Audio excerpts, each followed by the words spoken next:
Hello, everyone. Welcome to your Saturn entering Aries on May 24th or 25th, depending on where you are in the world, what time zone you're in. It's been a while since I've recorded. I typically record these podcast episodes far in advance, so it's been at least a few months since I've actually sat down to record a podcast episode. So I'm excited to finally get back to recording. I am still in the process of a relocation. There's just so much that has happened these past couple months. So I am still trying to get back into some sense of normalcy.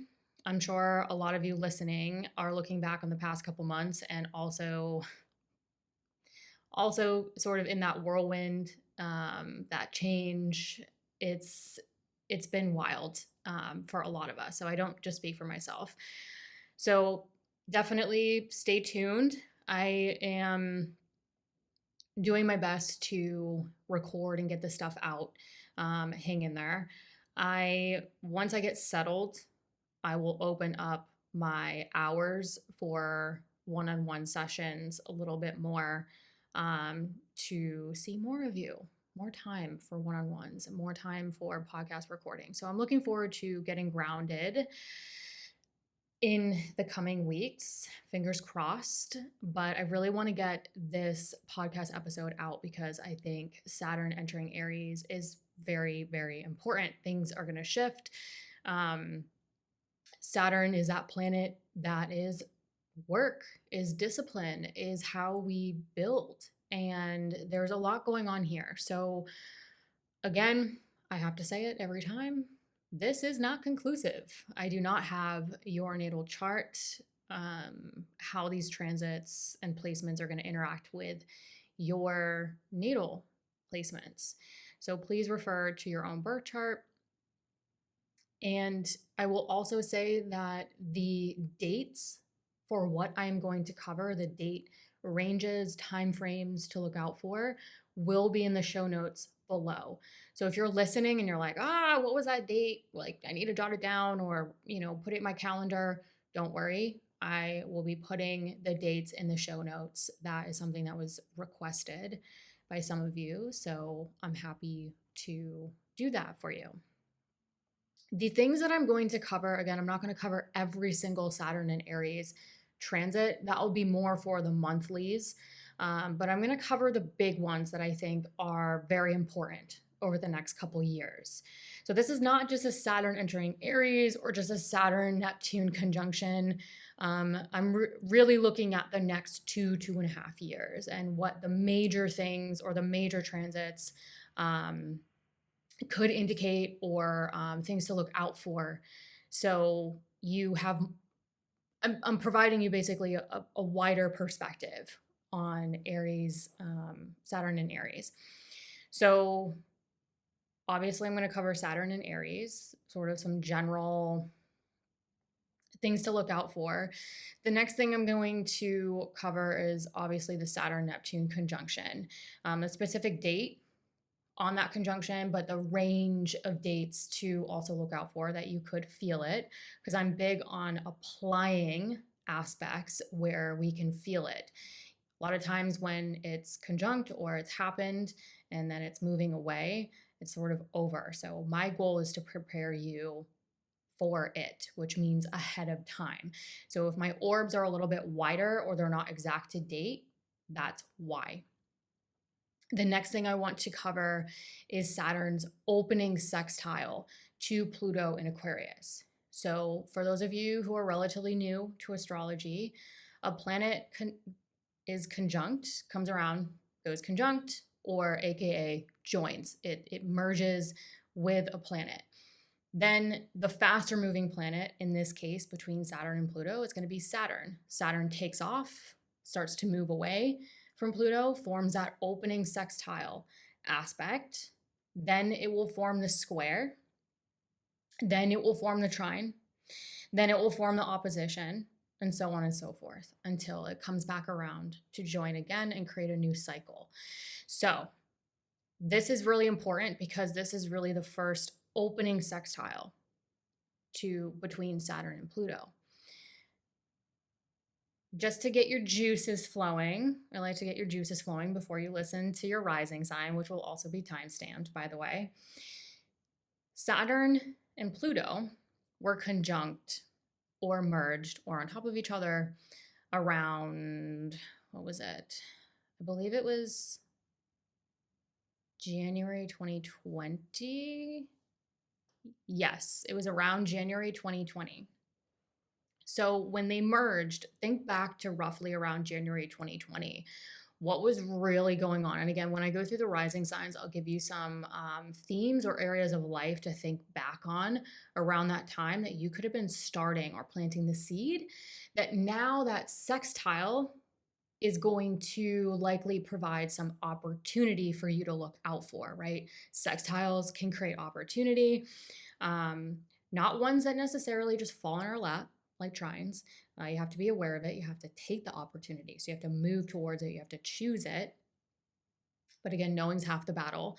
So I will give you those themes to look out for. What were you starting? What was really going on pertaining to those areas of life that you were starting, that now the opening sextile could be providing some opportunities, some choice, some things for you to kind of like move in a more positive direction based off of what was starting around that time. So really, really interesting stuff here. I'm really excited for that. And the other thing, the last thing that I will be talking about for each rising sign will be Saturn trine Jupiter. Now, for a while, Saturn has squared Jupiter. So we've had, the one that likes to slow things down, think about it, and the other one that likes to expand and explore, sort of in a tense conversation with each other. Now they're in a trine. So I actually think that Saturn trine Jupiter is going to be far more constructive in terms of moving us to where we want to go, but in an expansive way that has some level of longevity, some responsibility, more of a solid base instead of, all over the place. So those are the four main things I'm going to touch on in each rising sign. And again, I will put the dates below. I'm going to do my best to knock this out, get to the point. Y'all know sometimes I like to blab. So I'm going to shut up. I'm going to get into this and let's do it. Hello, Aries risings. This is really important. I mean, Saturn entering Aries is important for all of us, but for Aries risings, this is hella important because Saturn is entering your first house of self, the physical body, your ability to take independent action, how other people see you. So those themes could really be sort of coming into fruition, something that you are focused on building over the next couple years. Saturn in the first house, some things that I've noticed over the many years of doing this is it can actually cause weight loss. It could be, Saturn in the first, generally speaking, again, we're talking about a fire sign, so there's some nuances to that. You also want to be very careful about what planets or the degree of your ascendant, where it's at in that first house, because Saturn is going to merge its energies with those natal placements. So very, very important to remember, this is not conclusive. But generally speaking, Saturn in the first house could really help you be constructive and focused on the physical body, being sort of like thinking about how your independent actions are directly creating long-term success. Why I bring that up is because Saturn rules your Capricorn 10th house of career and public recognition, as well as your 11th house, but I'll get to that in a moment. So for some of you, Saturn in the first could merge sort of themes of like your identity, how you show up in the world, how you are being constructive and planning and strategizing your independent actions, and how that can create success in your career, your business, your public recognition, what is really going to bring you fulfillment in life. Now, Saturn also rules your Aquarius 11th house of friends, groups, communities, and long-term goals. Now, when Saturn's in the first, is going to, at least by house, form a sextile sort of configuration to this area of your social network and your long-term goals, which is good. I think for some of you, this could not only sort of have you thinking about your actions, how you want to show up in the world, how you want to take care of your physical body, and how that creates long-term success in your career, what brings you fulfillment, as well as sort of aligning to those long-term goals. But Saturn the first, I think for a lot of you, could somehow generate opportunities to also build your social network and build towards those long-term goals. Now, I'm going to get to brass tacks, so to speak, on this. When Saturn is in the first, just keep in mind it will square your 10th house of career, or what brings you fulfillment, as well as square your 4th house of home, family, property, and real estate. And it will oppose your 7th house of marriage and long-term partnership, including business partnership. Now, for those who have no idea what those aspects mean, don't worry. I got you. I'm going to explain it. So where Saturn's in the first, square the 10th and the 4th, this could create whatever actions you're taking, how you want to show up in the world, whatever you are sort of like building and constructing on a very individual level, either towards your social network, your long-term goals, what's really going to bring you fulfillment, career, business, those types of themes, whatever it is, it consequently could create a lot of action and change to obviously your career, what brings you fulfillment, but also home, family, property, and real estate. That's likely going to require a lot of balance between you and your personal and professional partnerships. So just keep that in mind. How can you balance your needs versus the needs of others to ease any tension with some big changes over the next couple of years that could really be happening in the area of career, business, or if career is not a thing, what's really bringing you fulfillment, as well as your living situation. Now, for some of you, it might not be a relocation or a real estate situation. It could be situations playing out with family members, people you live with, as well as renovations, redecorations, whatever it may be for you. Now, the dates for Saturn in Aries is May 24th, 2025 through September 1st, 2025. So you're going to get a little bit of a taste of this. It's not going to be like, blowtorch, here we go, Saturn in the first. You're going to get a little taste of it. And then it's going to retrograde back into that 12th house to give you an opportunity to sort of reconstruct any limiting beliefs, mental thought patterns, life vision, any of those things, if that's something you desire. Then on February 13th, 2026 through April 12th, 2028, roughly, we're in this Saturn and Aries transit for good.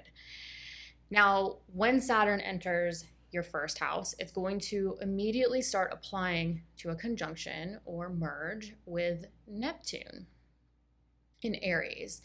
So this could actually be helpful because Neptune has a dissolving and or refining effect to Saturn.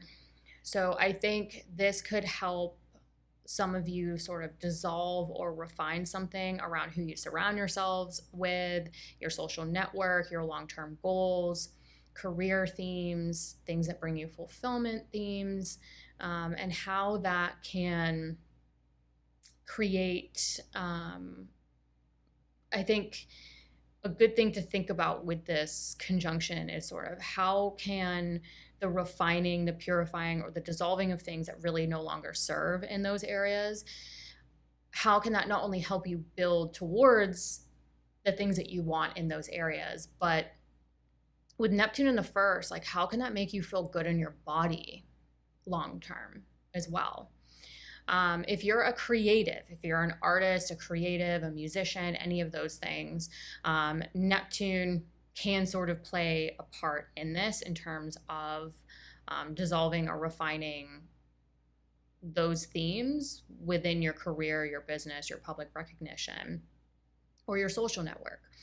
So I think in some ways it could be very helpful, but again, these transits are happening involving your first house. So look out for, or start to think about how those changes, the refining, the purifying, or the dissolving of things that really no longer serve you, are going to create action and change to your living situation, relationships with family or people you live with, changes to career, and how that can be balanced in personal and professional partnerships over the coming years. So the exact conjunction for Saturn Neptune in your first house will actually be February 20th, 2026. So you've got some time for that exact conjunction, but again, you could be feeling the effects of this from roughly May 2025 through February 2026 with the orbs. So we're going to do a little retrograde dance here. So we got some time, but again, stay tuned for the monthlies where I'll keep you up to date in live time regarding that.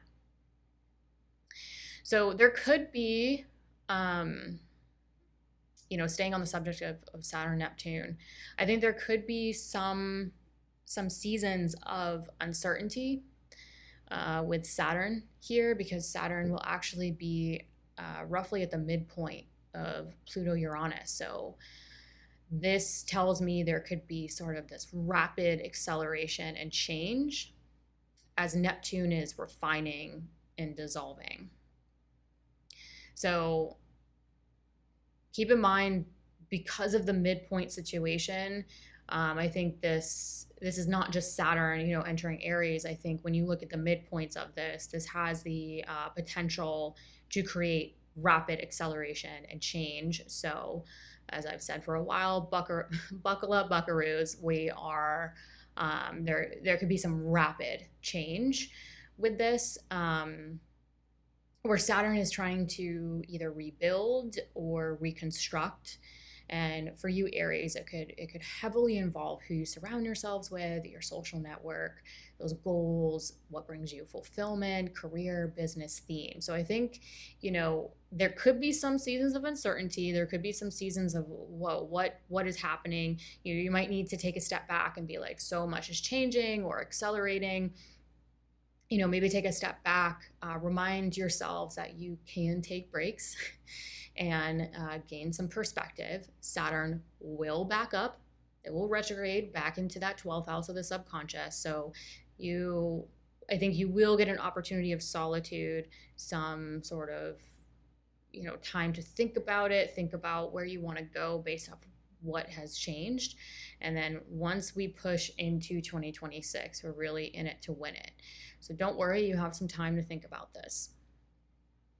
Then I want to talk about Saturn's opening sextile to Pluto in Aquarius.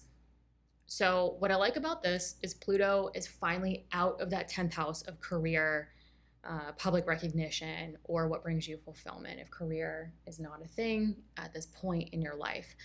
So it's off of that angular house. It has fully transitioned into, empowering you, transforming your social network, your long-term goals.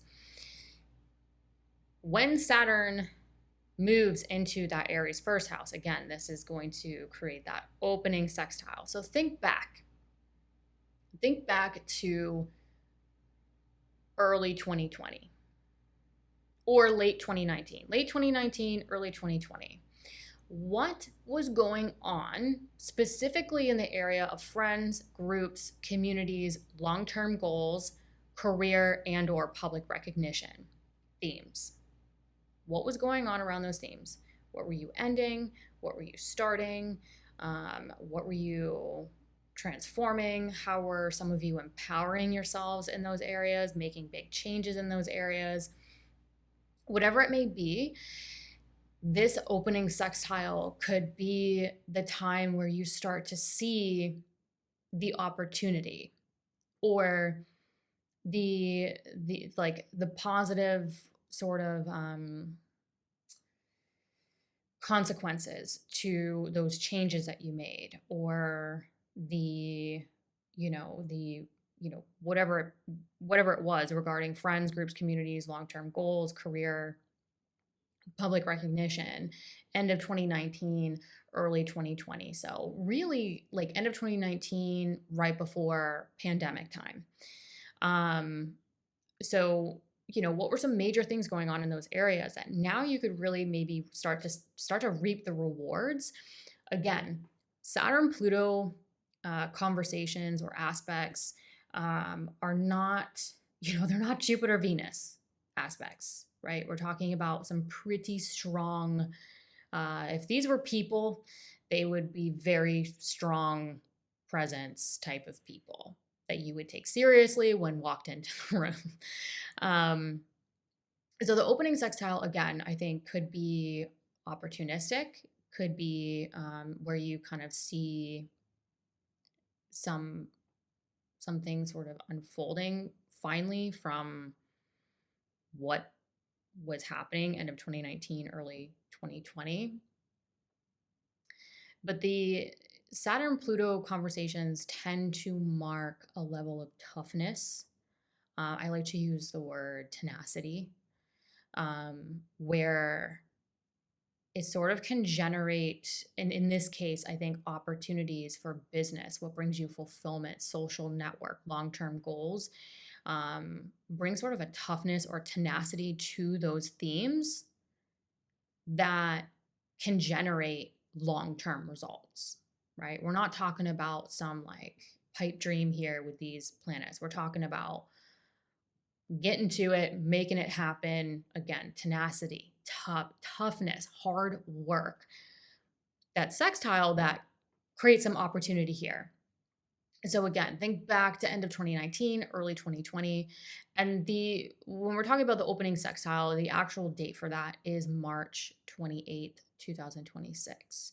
So yes, we are in 2025, but again, I want to give you guys some longevity to think about long term so that when these things happen, you can sort of think, oh, okay, like this could be playing into that opening sextile where maybe some opportunity comes from it in 2026. That hard work, that tenacity is going to play a part in the following year.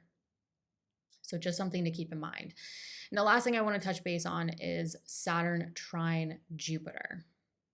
So these planets are going to stop squaring each other like they've been for the previous years, and they're going to be trining each other, which is good in my opinion, but also in fire signs.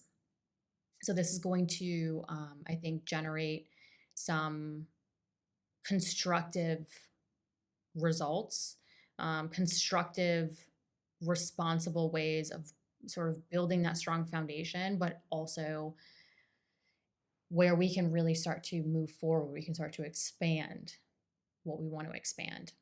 And in fire, I think it can sort of add an element of like a faster pace compared to if it was maybe in water. So I think fire is just, think of fire. It spreads quickly. It just goes.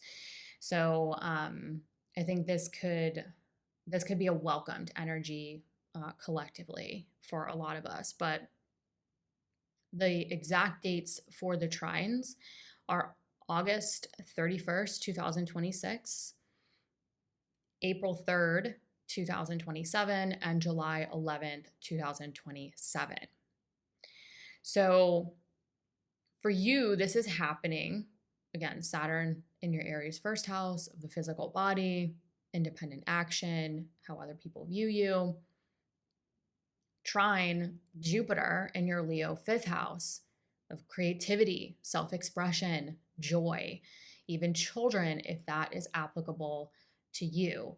So this could be a very constructive and simultaneously expansive aspect to your appearance, how you want to show up in the world, your creative projects, your self-expression, what brings you joy, and sort of being able to constructively expand those areas. So, excuse me, this trine, I think, can really help with patience and perseverance. So it's sort of like Saturn has the patience to build and construct for the long term, where Jupiter has that faith and that perseverance and the ability to expand. So I think this could be a wonderful, wonderful time as you get into 2026 and 2027, after you have some time in 2025, even early 2026, to really work through reconstructing, purifying, dissolving, refining your social network, your long-term goals, your career, your public recognition, or what brings you fulfillment, to step into a time and season of life where you can really have the ability to consciously and strategically work towards those things you want to expand. Hello, Taurus risings. So Saturn enters your Aries 12th house May 24th, 2025 through September 1st, 2025.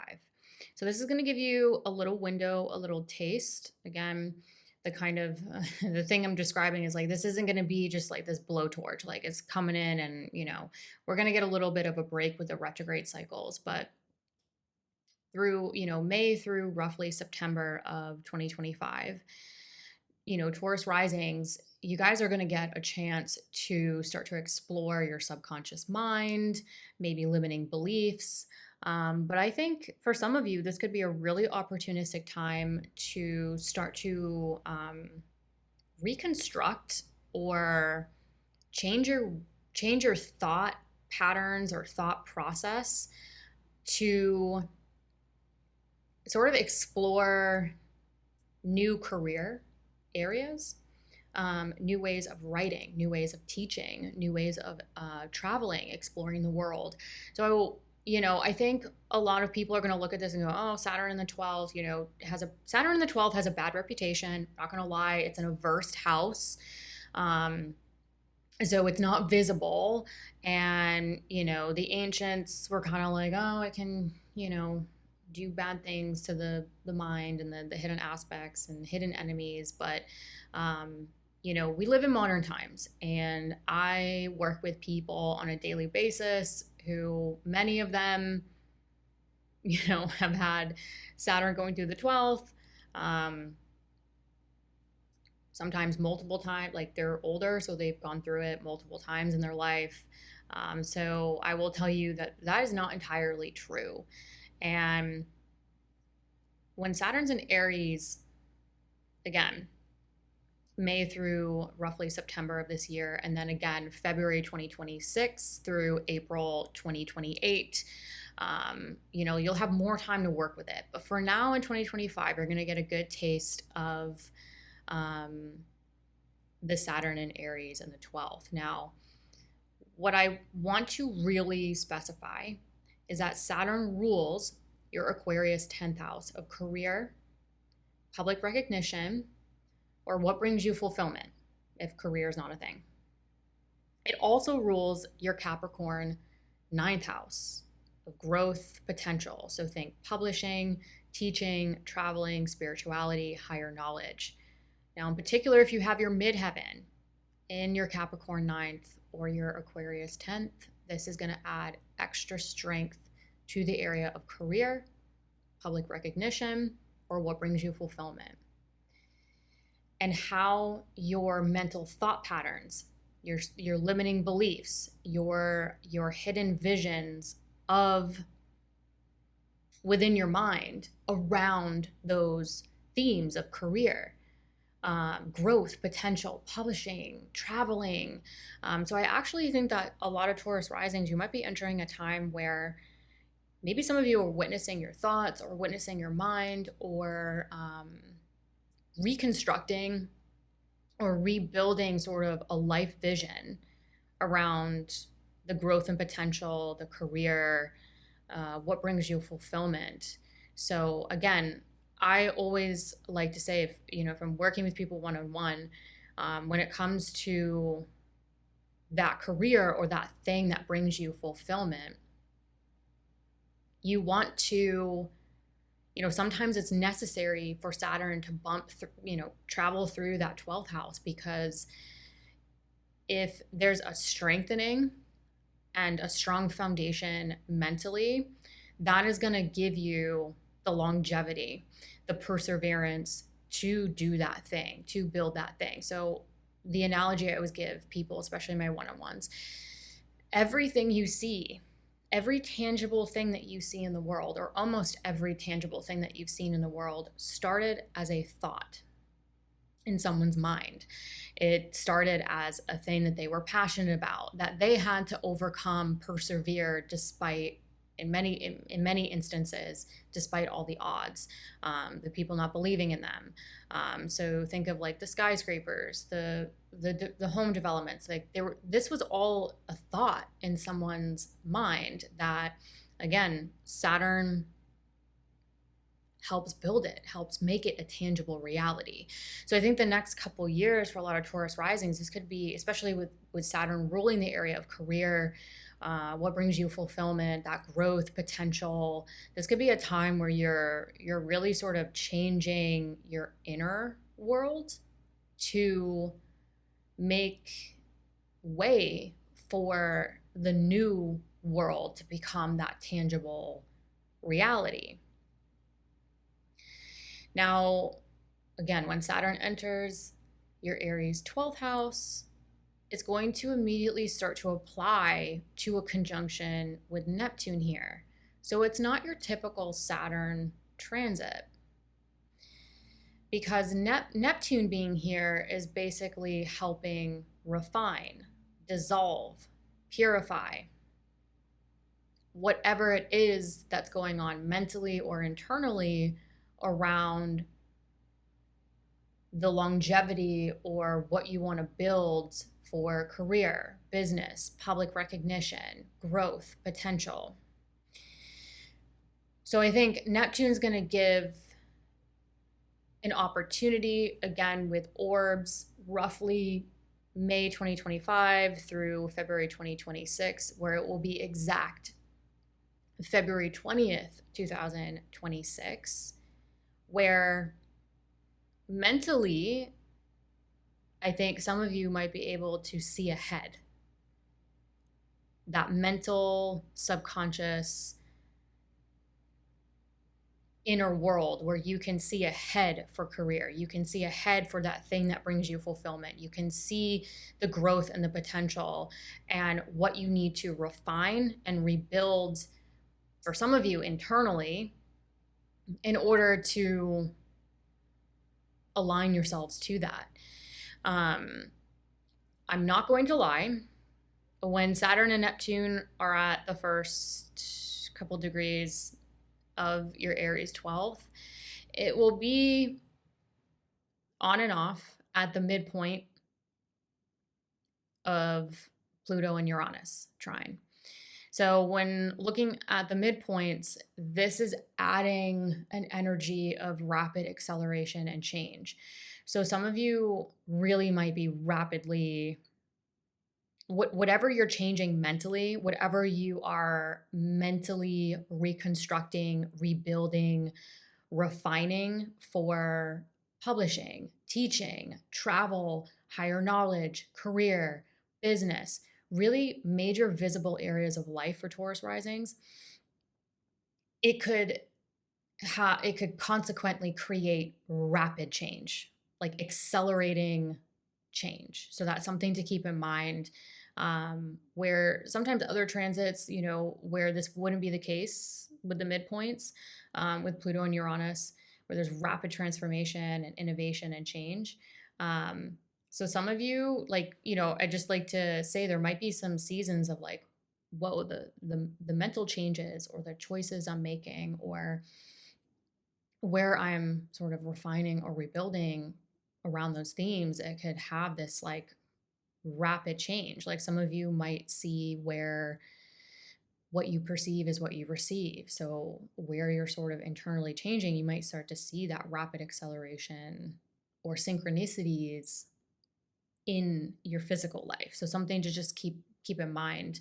Um, you know, Saturn will do its retrograde, so um, it will give us, in my opinion, a little bit of a breather to say, whoa, what change?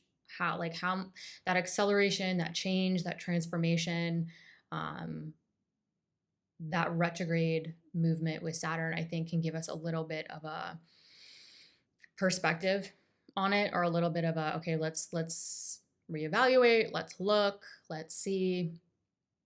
And then as we get into 2026, it's really, we're in it to win it. So we will have some windows where, you know, we'll have some windows to think about it. So I don't want you to hear rapid acceleration and change and immediately get anxiety. We will have times of sort of rest and perspective and, you know, reevaluation. Then Saturn's opening sextile to Pluto in your Aquarius 10th house of career, public recognition, or what brings you fulfillment.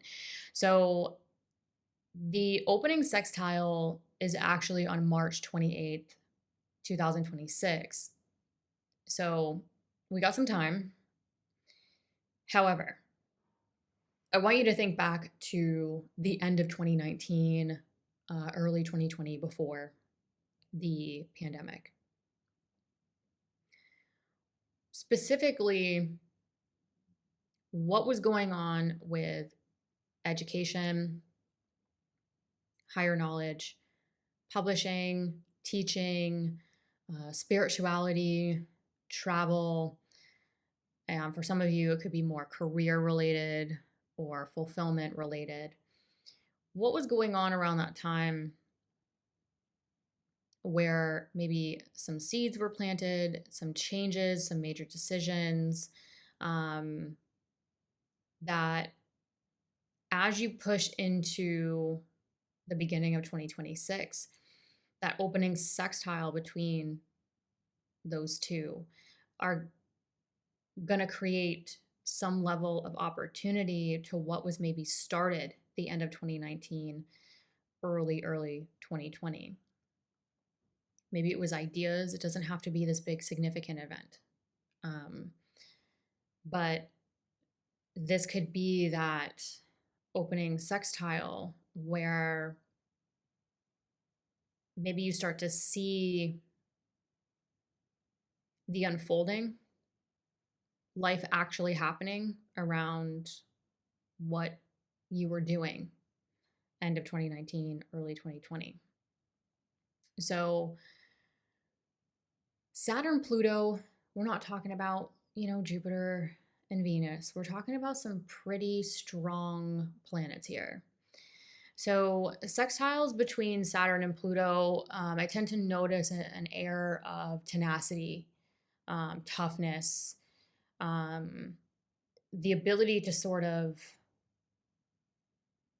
really put your head down and make it happen for those long-term results.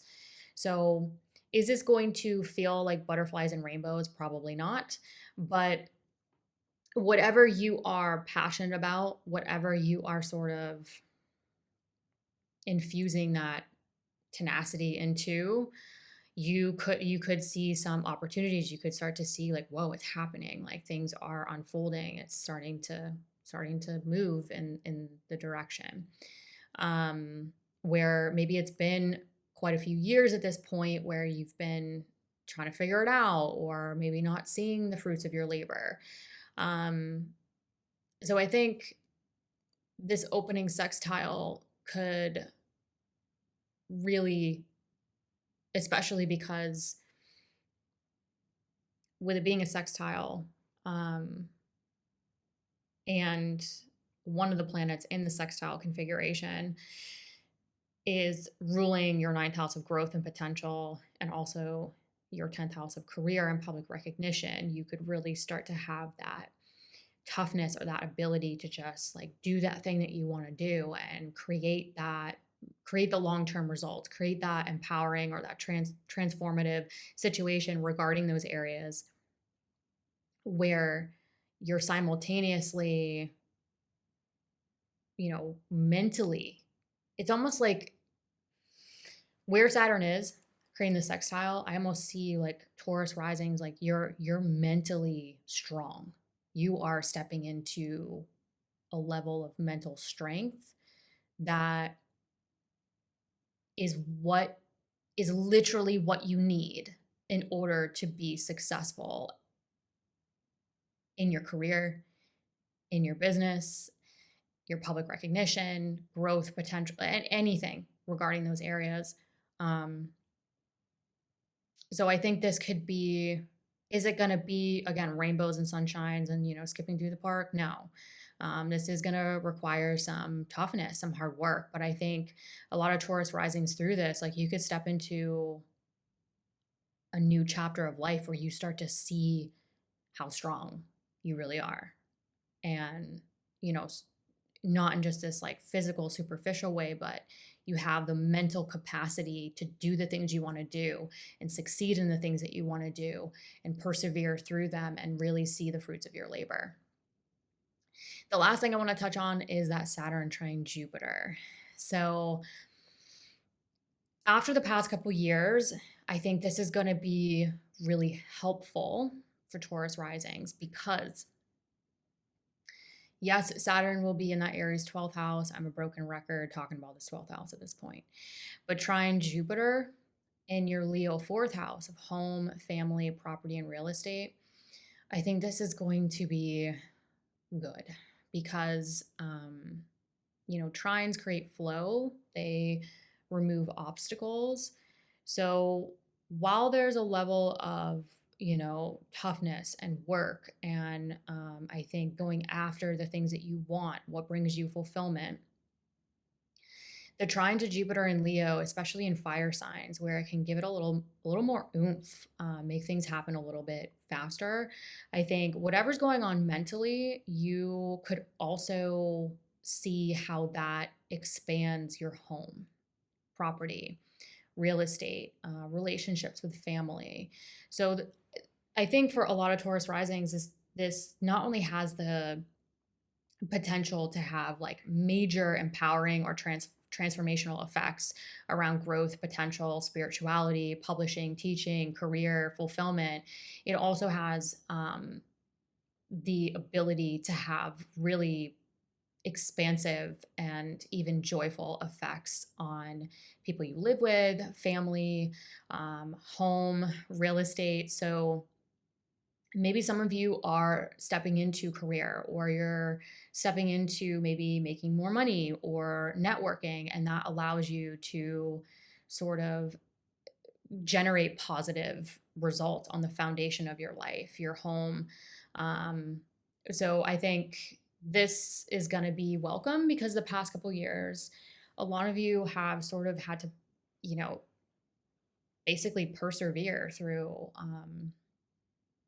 a lot with the retrogrades, the transits.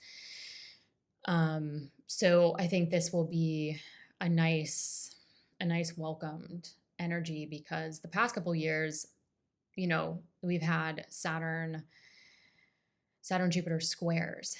And of course, Saturn rules the area of career, public recognition, growth potential. So squares can create stress and change, sometimes not always welcomed change. But with the trine configuration, with including the ruler of your career, business, public recognition, growth potential, again, especially if you're a writer, publisher, teacher, travel. The trine configuration, I think, is literally generating a more friendlier aspect with the ruler of those areas. So I think this, again, will be a welcomed thing for a lot of Taurus risings.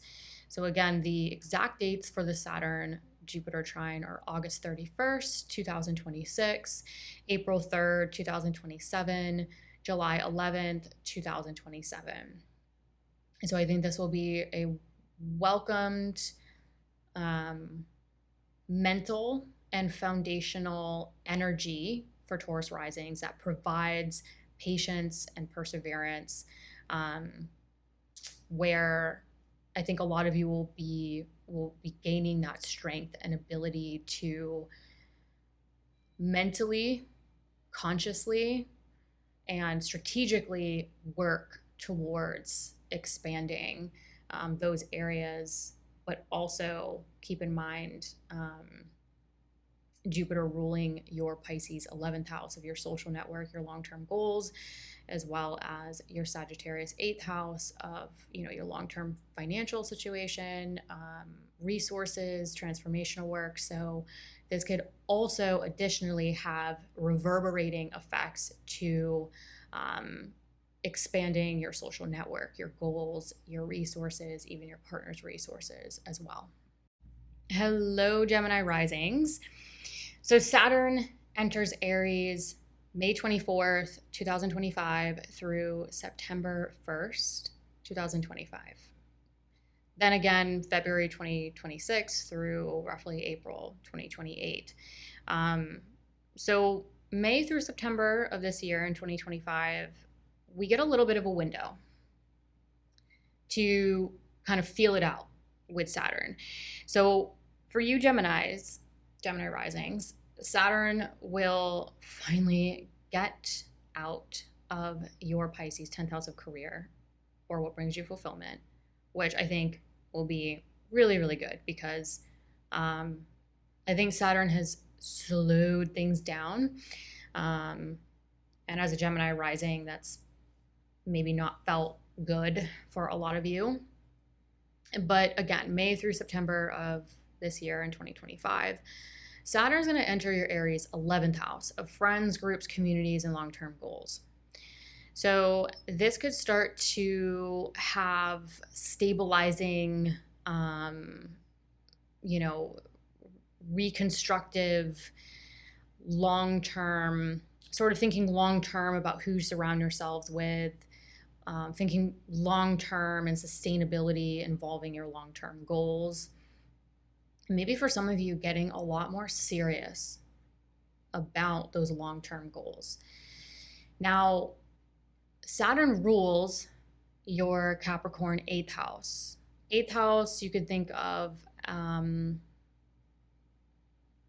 it's transformation, but I like to think of, because transformation can be sort of a term that can be taken all sorts of places. However, when I think of the 8th house, I think of when you transform something, you can't go back. So it could be decisions, choices that you make, that you commit to. And when we're talking about Saturn rules commitment. Saturn wants us to commit to the thing we want to build. So it could be major decisions, big choices that you're not going to go back on. That could be helping you build your social network, helping you build your long-term goals. With Saturn also ruling the 8th house, this could involve financial themes, thinking more like investing, thinking more long-term about your finances. If you are partnered up, this could also involve your partner's resources as well. Saturn also rules your Aquarius 9th house of growth and potential. So really themes involving, higher knowledge, teaching, publishing, travel, spirituality, anything you're pursuing for growth and potential that could be providing even opportunity to your social network or your long-term goals, or vice versa. So One thing to keep in mind as a Gemini rising in whole sign house system, if your midheaven is in your Capricorn 8th house or your Aquarius 9th house, this could have serious career and public recognition or fulfillment themes going on. So just keep that in mind. Overall, though, I think Saturn entering Aries is going to help a lot of Gemini risings get very serious about who they associate with, those long-term goals, where they invest their money in regards to that, and where that can create opportunity for the growth and potential that they want to build in their lives. Now, when Saturn enters your Aries 11th house, it's going to immediately start to apply to a conjunction or a merge with Neptune. This changes things a little bit because Neptune is there to sort of help dissolve or refine the areas I just discussed. So this could be a time where some of you start to sort of dissolve outdated situations regarding your approach to growth and potential, maybe career themes, dissolve outdated patterns or ways of building long-term financial success, resources, those types of things. So Neptune's there to kind of switch it up a bit and say, all right, Saturn, you want to create longevity, you want to create sustainability, you want to build something long-term that creates long-term financial success, resources, growth, and potential. What do we need to let go of? What do we need to dissolve? What do we need to refine a bit in these areas to get on track? Now, Saturn will be exactly conjunct Neptune on February 20th, 2026. But a lot of you could be feeling the feels of this conjunction roughly from May 2025 through February 2026. So I think in a way, this has the opportunity to create the ability to kind of see ahead. Saturn's getting off of an angular house, which has been really challenging for a lot of Geminis, particularly, yes, in the area of career, but it's also affected your living situation, relationships with family, having to balance you versus personal and professional partnerships. It's getting off of that angular house and it's starting to create a friendlier aspect to you, to your physical body, yourself, independent action, as well as your communication and your personal and professional partnerships. So where it's sort of created some tension and some problems, it's starting to kind of create, I think, open up or even constructively create more flow to personal and professional partnerships, communication, exchanging information. So those are some areas that you want to pay attention to, especially if it's playing a part in career growth, potential, financial themes that I discussed. Now, when Saturn and Neptune are together, there's going to be periods of time where it's actually at the midpoint of Pluto and Uranus trine. So midpoints kind of like fuse, they integrate energies of planets in this conversation. And Pluto-Uranus trines tend to create rapid acceleration, rapid change. So when you're sort of refining, purifying, starting to reconstruct your social network, your long-term goals, how that maybe plays a part for some of you with career, growth, potential, long-term financial themes, resources, think about how that can generate consequences that rapidly innovate and accelerate change in your life. Saturn will go retrograde and kind of come off a bit. So we will get breaks through this, but there's going to be seasons even over the next couple of years where I think whatever we're refining, dissolving in terms of outdated patterns, it could really help sort of slingshot the future that we want to bring into fruition. And for some of you, it's going to feel good. And for some of you, it's going to feel scary. But we will get breaks in between. So just remember as you're going through the next couple of years where there's uncertainty, where there's just so much change, you know, we will get breaks. The Saturn's opening sextile to Pluto in your Aquarius 9th house of growth and potential. For some of you, it could be career and public recognition themes. Saturn's opening sextile to Pluto in Aquarius. Think back to the end of 2019, early 2020.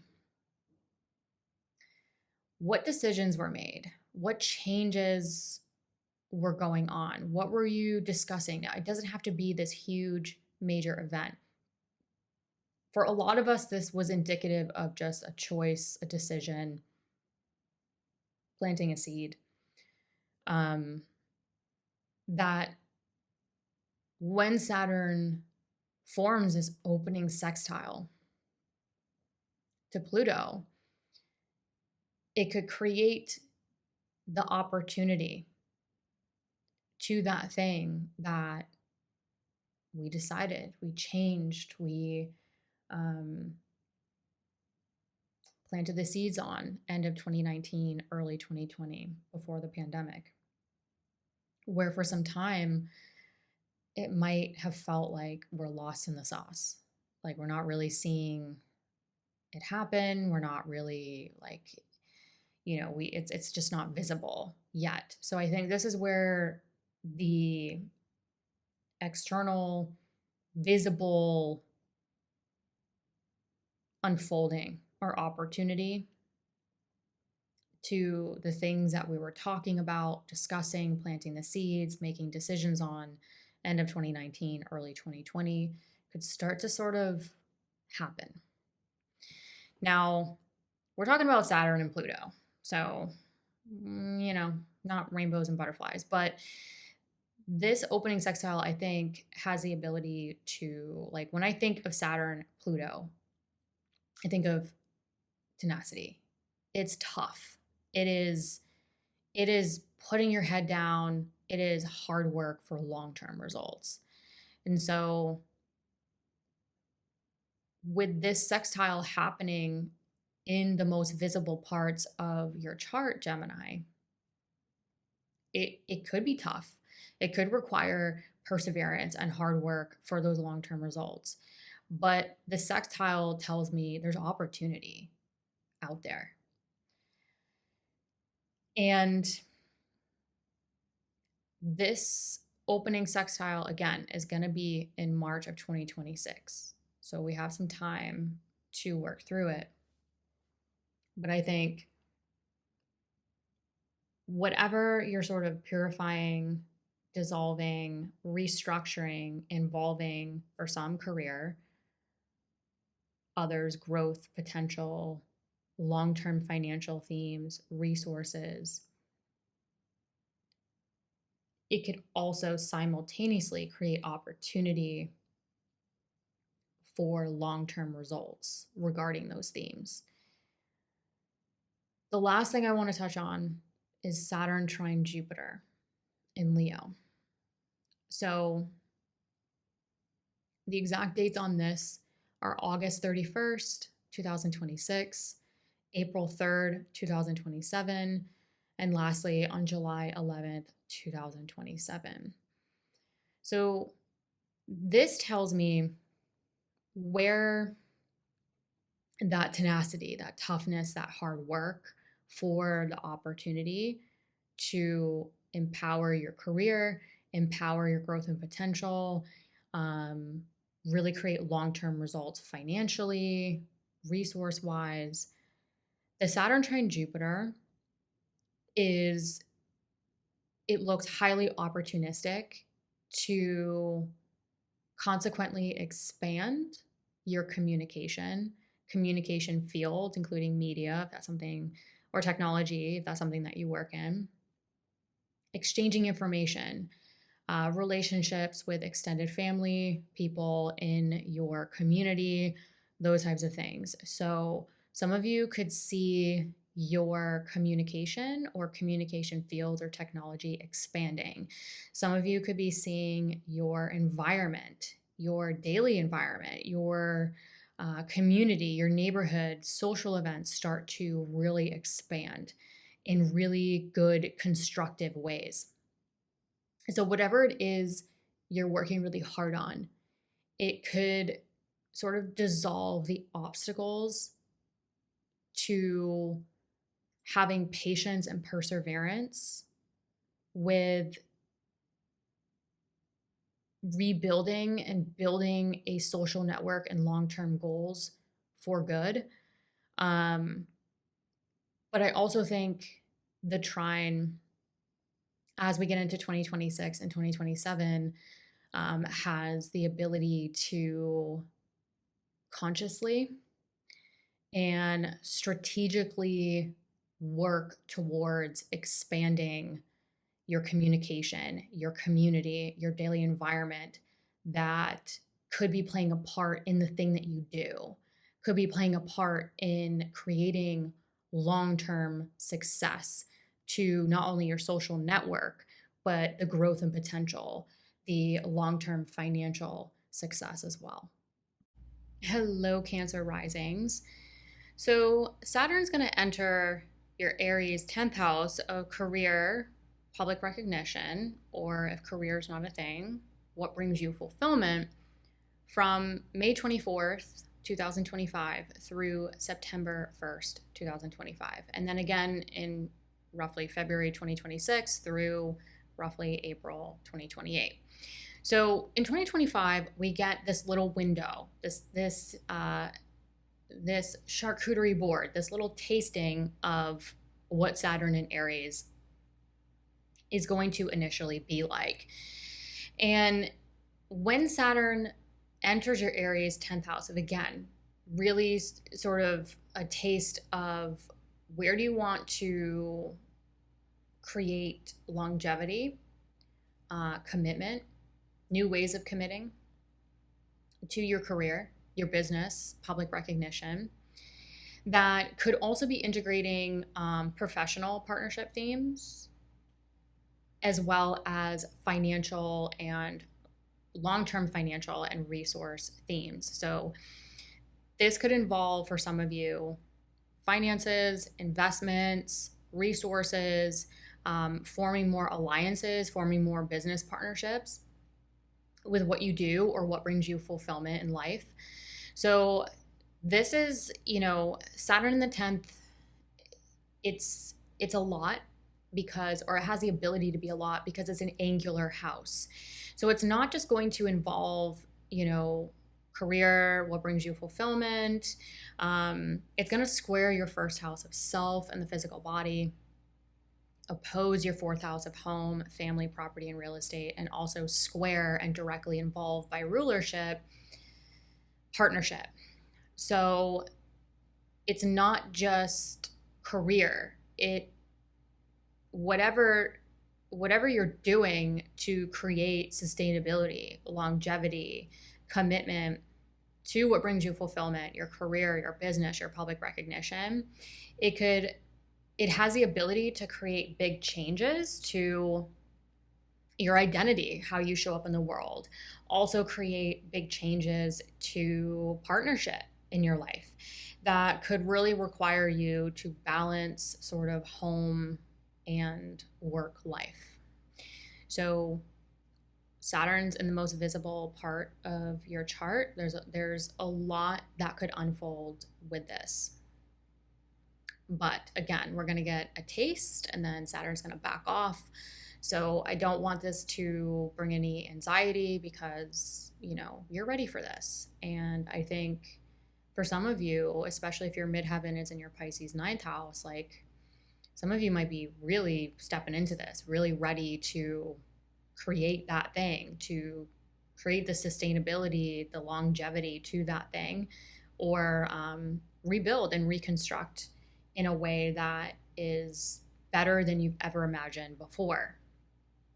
Now, why I say that is when Saturn enters your Aries 10th house of career, business, or what brings you fulfillment, it will immediately apply to a conjunction or merge to Neptune. And so before Saturn sort of continues on through this 10th house, really amping up career, public recognition, or what brings you fulfillment, Neptune is sort of meeting it first and saying, what do you want to refine? What do you want to dissolve before you go building this empire? So again, Neptune is going to help, I think, refine and dissolve those outdated ways, outdated patterns, things you sort of want to let go of to move towards the things that you do want to move towards and build. So I think, the Saturn-Neptune conjunction, the exact conjunction will be February 20th, 2026. So we have some time, but with orbs, many of you could be feeling this conjunction roughly from May of 2025 through February 2026 when it goes exact. So this one's going to be interesting for Cancer risings because yes, it is career, but I think it's like really involving investment, long-term financial themes, as well as partnership themes, forming alliances, those kinds of things. And there will be times where this conjunction will actually be at the midpoint of Pluto-Uranus trine. So what that tells me is this has the potential to not only have you sort of let go of the things you want to let go of, refine those things that you want to keep regarding what brings you fulfillment, career, business, etc.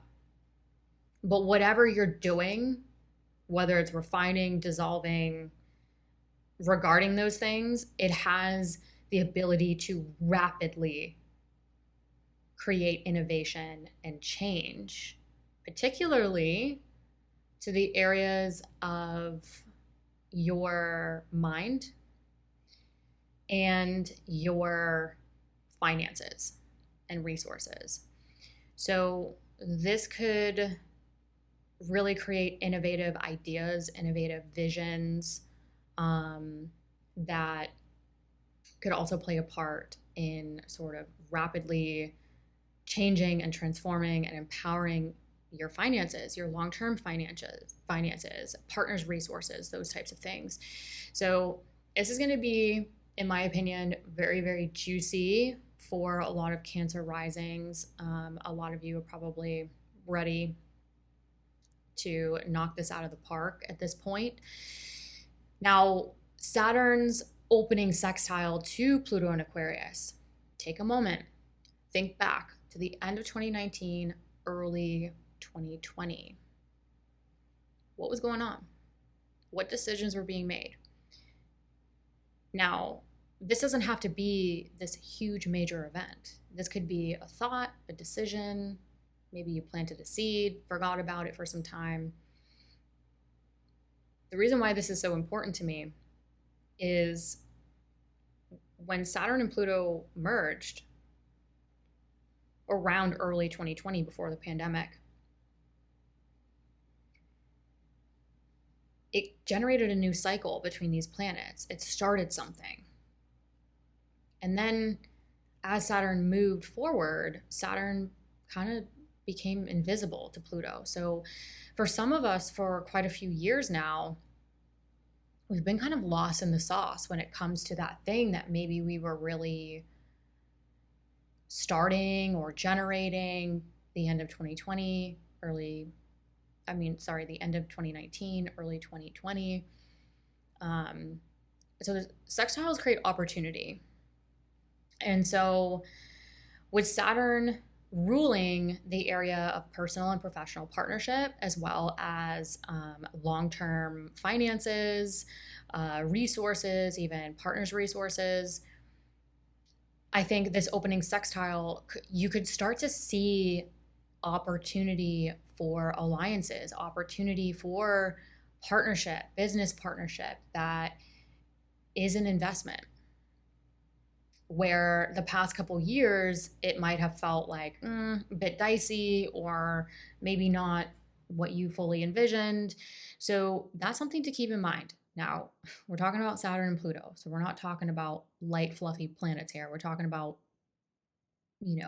two serious planets. So this sextile has a tone of tenacity to it, has a tone of toughness. And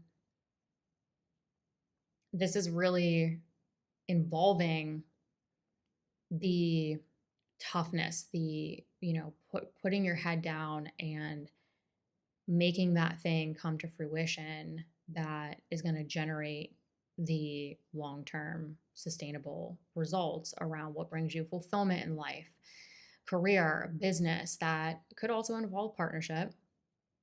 But where this opening sextile is happening is between that 10th house of career, or what brings you fulfillment, and that 8th house of long-term finances, resources, transformation.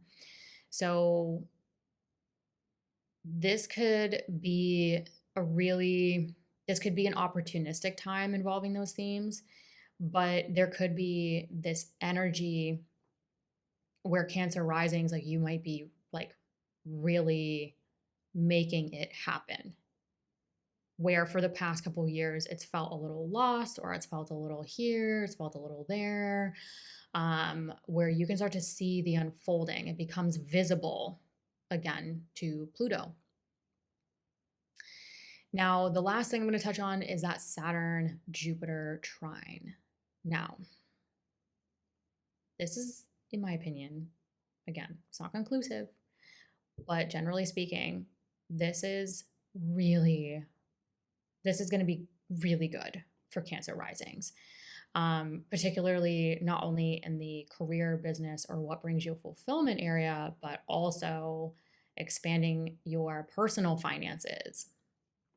So where we've had squares in this area that has maybe delayed or had you have to take a step back reviewing finances, I think this is where things might really start to flow financially from the career, the business, or the thing that brings you fulfillment.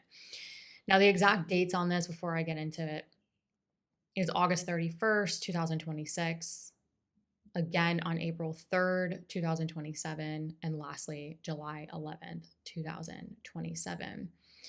So this has an energy of patience and perseverance, right? Saturn wants to build. Saturn is trying to create the build, the commitment, the long-term sustainable future with the thing that brings you fulfillment, the career, the public recognition.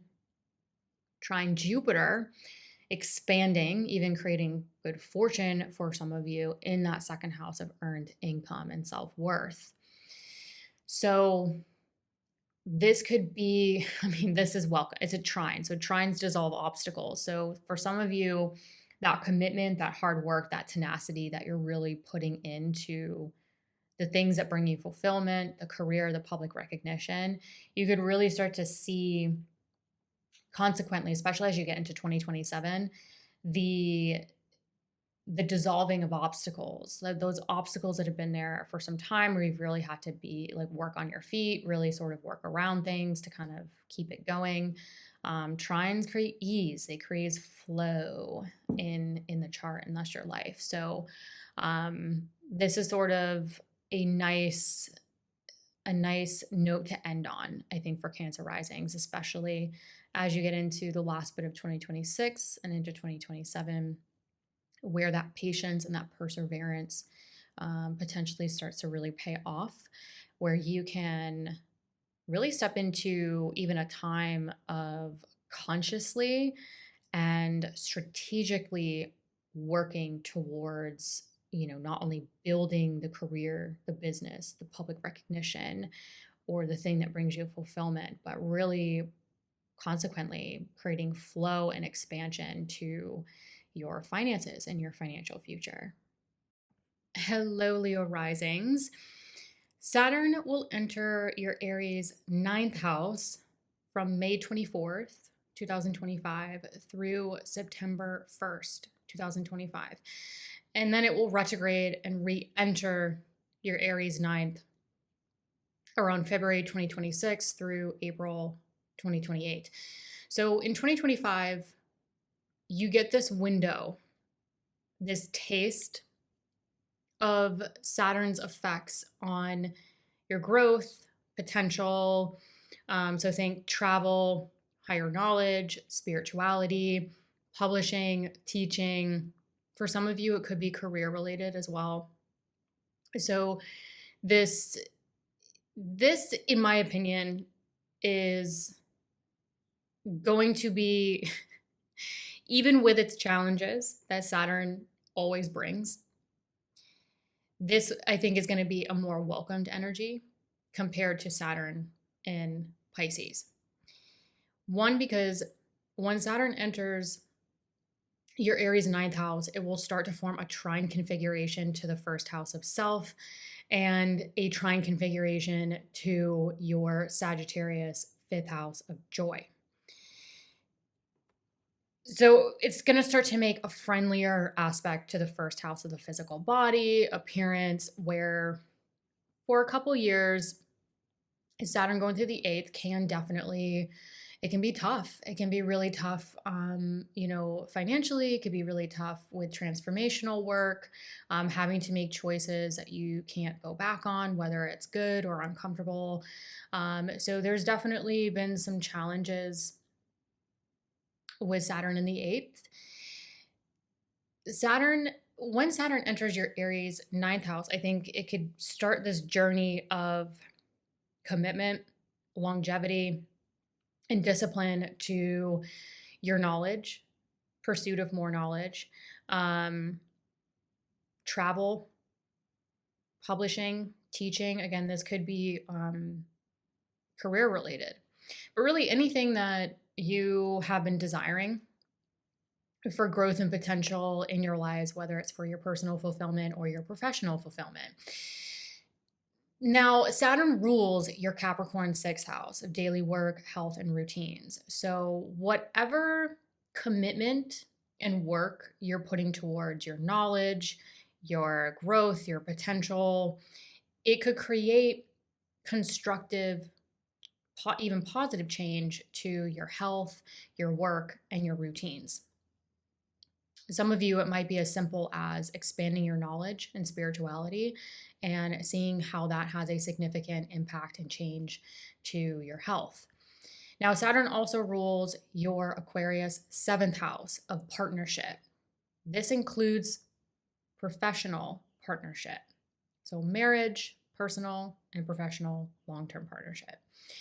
And whatever it is that you are committed to, you're working towards, generally speaking, over the next couple of years, regarding growth and potential, again, personally or professionally, it could create opportunities in your personal and professional partnerships. So again, I think, there's always pros and cons to every planet, but I think with Saturn, Saturn often gets a negative reputation, but I think for Leo risings for many, many years, this is the first time where Saturn starts to become more visible. It starts to create more positive aspects to areas that have been really challenged for many years now. And it can now start to integrate personal and professional partnerships, as well as your work, your health, and your routines, I think in more friendlier, even more constructive ways. Now, when Saturn enters your Aries ninth house, again, I'll reiterate, growth and potential, publishing, teaching, traveling, higher knowledge, spirituality, any of those themes that could be for personal or professional use. When Saturn's there, it's going to immediately start to apply to a conjunction or merge with Neptune. This changes things because Neptune, before Saturn can just go, boop-a-doop-a-doo, moving through your ninth house, Neptune is there to say, what do you want to refine? What do you want to dissolve? What outdated patterns do you want to let go of regarding work, health, and or personal and professional partnerships? what are the things that you want to keep regarding partnership, work, health, routines that you want to refine? So Saturn's there to kind of say, before we go on this lengthy journey, let's get clear. Let's get very clear on what we want to build, what we want to construct, so that in the coming years, when Saturn eventually bumps into that Taurus 10th house of career, public recognition, or what brings you fulfillment, you have the foundation. You can hit the ground running. So the Saturn-Neptune conjunction is very interesting because I think this is in some ways going to help rebuild a future for Leo risings that could consequently have a lot of positive effects on your physical appearance, your identity, how you want to show up in the world, where for some of you, you've maybe felt stalled or you felt really, that has been kind of a challenging area, either due to, your health, your work, or partnerships integrating their own challenges in the situation. So I think this is going to be, compared to the last couple years, I think this is going to be a welcome energy despite the negative things you see on the internet about this. Now, there's going to be time frames, and I'll get more into it as I go through the monthlies to kind of keep you up to date in live time. But when Saturn is conjunct Neptune, it will actually be at the midpoint of the Pluto-Uranus trine for some time, on and off. So this is also whatever you are purifying or refining regarding your work, health, routines, and partnership to generate more longevity regarding growth and potential in your lives. Those decisions could have a huge, innovative, and transformative effect to not only your partnerships, but your social network and your long-term goals as well. So again, when you start adding in the midpoints and you start looking at the wider scheme of things, you start to see how this, even if it presents some challenges, I think this is big. I think this is going to be a time where Leo risings are going to be able to be more constructively out in the world, really thinking long-term about their growth and potential, but also making those decisions regarding what they want to keep, refine, dissolve within partnerships, their health, their work, their routine, that really helps to innovate and accelerate your social network, your goals, and even your personal and professional partnerships themselves. So I think this is exciting. Saturn will do its retrograde. So if it feels a little like, oh my God, I make this decision and there's so much change, so much is just accelerating with this, Saturn will retrograde for a little bit, back up into that Pisces 8th house to give you a little bit of last minute changes. What do you want to transform? Is there any last minute decisions based off of what's happened from roughly May through September of 2025 that you want to change or make a definitive choice on? You'll have some time to kind of contemplate it and think about it. But once we get into 2026, I think, we're going to be onward and upward here. The exact date of the Saturn-Neptune conjunction will be February 20th, 2006. But some of you, especially some of you who feel the effects are ahead of the game, could feel this from roughly May 2025 through February 2026. So you could feel it with the orbs, but it's exact February 20th, 2026. Now, Saturn's opening sextile to Pluto in Aquarius. This is really interesting because if we go back to the end of 2019, early 2020, with what was going on in your life, particularly in the area of daily work, health, and or partnership themes that you were deliberating, making decisions on, things, maybe you were planting seeds on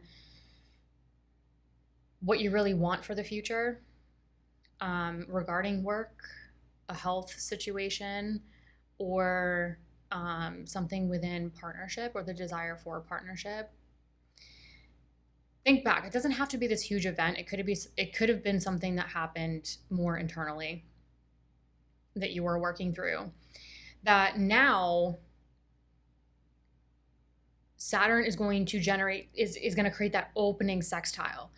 So it's sort of like what was going on the end of 2019, early 2020, whether it was internal, external, particularly in the area of health, work, maybe your personal partnerships, that was starting where now you can start to see maybe the opportunity, or you can start to see the opportunity or the things unfolding through your hard work, through that effort, through that tenacity, right? When we're talking about Saturn, Pluto aspects, I think of the word tenacity. It is just, you are, your nose to the grind, you are making it happen, you are empowering yourself, you are moving things forward, where when these two came together to sort of plant that seed or generate that situation, again, end of 2019, early 2020, it could have felt like the past couple years, like nothing really happened, or maybe it was a bit of a struggle in those departments, or like it wasn't visible, like you couldn't quite see it, like it was just kind of confusing. Now, when Saturn creates that opening sextile, it becomes visible to Pluto. So some of you might literally be able to see that opportunity or see the thing happening that you started 2019, 2020. Regardless, I mean, Saturn, Pluto, we're not talking about light, fluffy vibes here. We're talking about serious vibes. But all in all, I think the opening sextile could generate opportunities for work, health, personal and professional partnerships, where you can start to actually see the long-term results ahead. The last thing I want to touch on is Saturn trine Jupiter in Leo. I am personally excited for this because for a while we've had Saturn-Jupiter squares. So 1 foot on the brake, 1 foot on the gas. So generating that action and that change to move out of that tension or stress has had its challenges. Now these two planets move in a trine configuration where things can flow, obstacles can dissolve. And this is really between your first house of self, the physical body, appearance, how you want to show up in the world, and your 9th house of growth and potential. And for some of you, it could be professional as well. So, Jupiter also rules that 5th house of joy. So this tells me there could be an element of being, the patience and the perseverance regarding work, health, or partnership can start to flow, can start to pay off, where there is this conscious and strategic commitment that generates expansion to the self, the physical body, the ability for you to take independent action, for you to shine out in the world the way you want to shine. But because Jupiter in that first house rules and also trines the 5th house of joy, this tells me that there could be a tone or an energy of feel like embodying that joy again, feeling that joy again of the hard work paying off, or the commitment paying off, or feeling like you got your mojo back, essentially, where you can really start to feel like, the partnerships have the commitment or the potential for growth, the work, the health, the routines have that flow as well. So, those things could have a positive effect on you or your growth and potential, or vice versa. But all in all, the exact dates on this trine are August 31st, 2026, April 3rd, 2027, and lastly, July 11th, 2027. So I think once Leo risings get into 2027, you could really start to see the commitment to the growth and potential. Again, this could be professional for some of you. Create such an expansive effect on you out in the world, where hopefully, I say we, because I'm a Leo rising as well, we can start to step into embodying more joy, creativity, and self-expression in the world. Hello, Virgo risings. Saturn is going to enter your Aries 8th house from May 24th, 2025 through September 1st, 2025. And then it will retrograde and re-enter your Aries 8th house February 2026 through April 2028. So we get this taste of Saturn and Aries in 2025 for a few months. And for you, Saturn entering the area of transformation, long-term financial budgets, goals, situations, resources, including a partner's resources, could sort of really come to light. Now, as someone who's coming off of Saturn in the 8th, again, different sign, different vibe, different story, also different natal chart, it definitely had the past couple years, I will definitely say that there were a lot of long-term financial visions, goals, conversations that came up with this transit, as well as a lot of transformational work. But I think transformation can sort of get, it's a word that can encompass so many things. So the way I like to boil down transformation in the 8th house is sort of like those decisions, those choices that you don't go back on, right? When we transform something, it's different. It can't go back to its original state. So this could be a time over the next couple years where a lot of Virgo risings are sort of getting serious and more committed about resources, long-term financial future, and or transformational work, choices that need to be made to move into the appropriate or necessary direction you want to go in.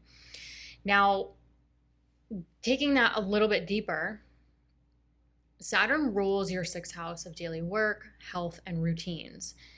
So long-term finances, resources, and or transformational work or choices could have an undertone of health situations, improving your health, especially with Pluto there, taking your health seriously, taking your work seriously, finding, doing transformational work to find those routines that support your health and your work. Saturn also rules your Capricorn 5th house of joy. Now, the 5th house is where we put children, if that's applicable to you, but also creativity, self-expression, romance, really things in life that bring us joy. And so the transformational work, the big choices, the long-term financial goals could definitely also have an undertone of, maybe children, having a family, your creative projects, a romantic or relationship situation.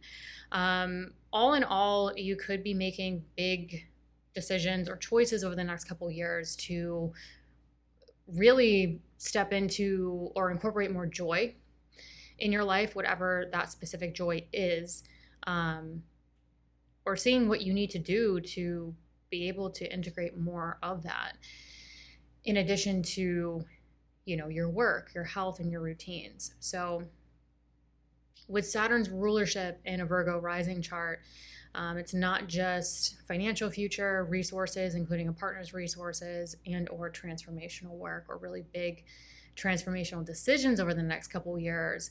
It could really have an undercurrent or heavily weigh into, you know, what out of those themes, what's going to bring you the most joy, what's going to support your children or having children, your health, your work, your routines.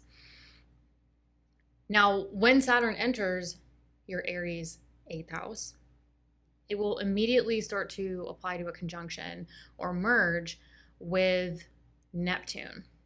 This changes things a little bit because before Saturn's going to go on this lengthy journey through this 8th house, Neptune meets Saturn there right at the front door and basically says, what do you want to let go of? And what do you want to keep?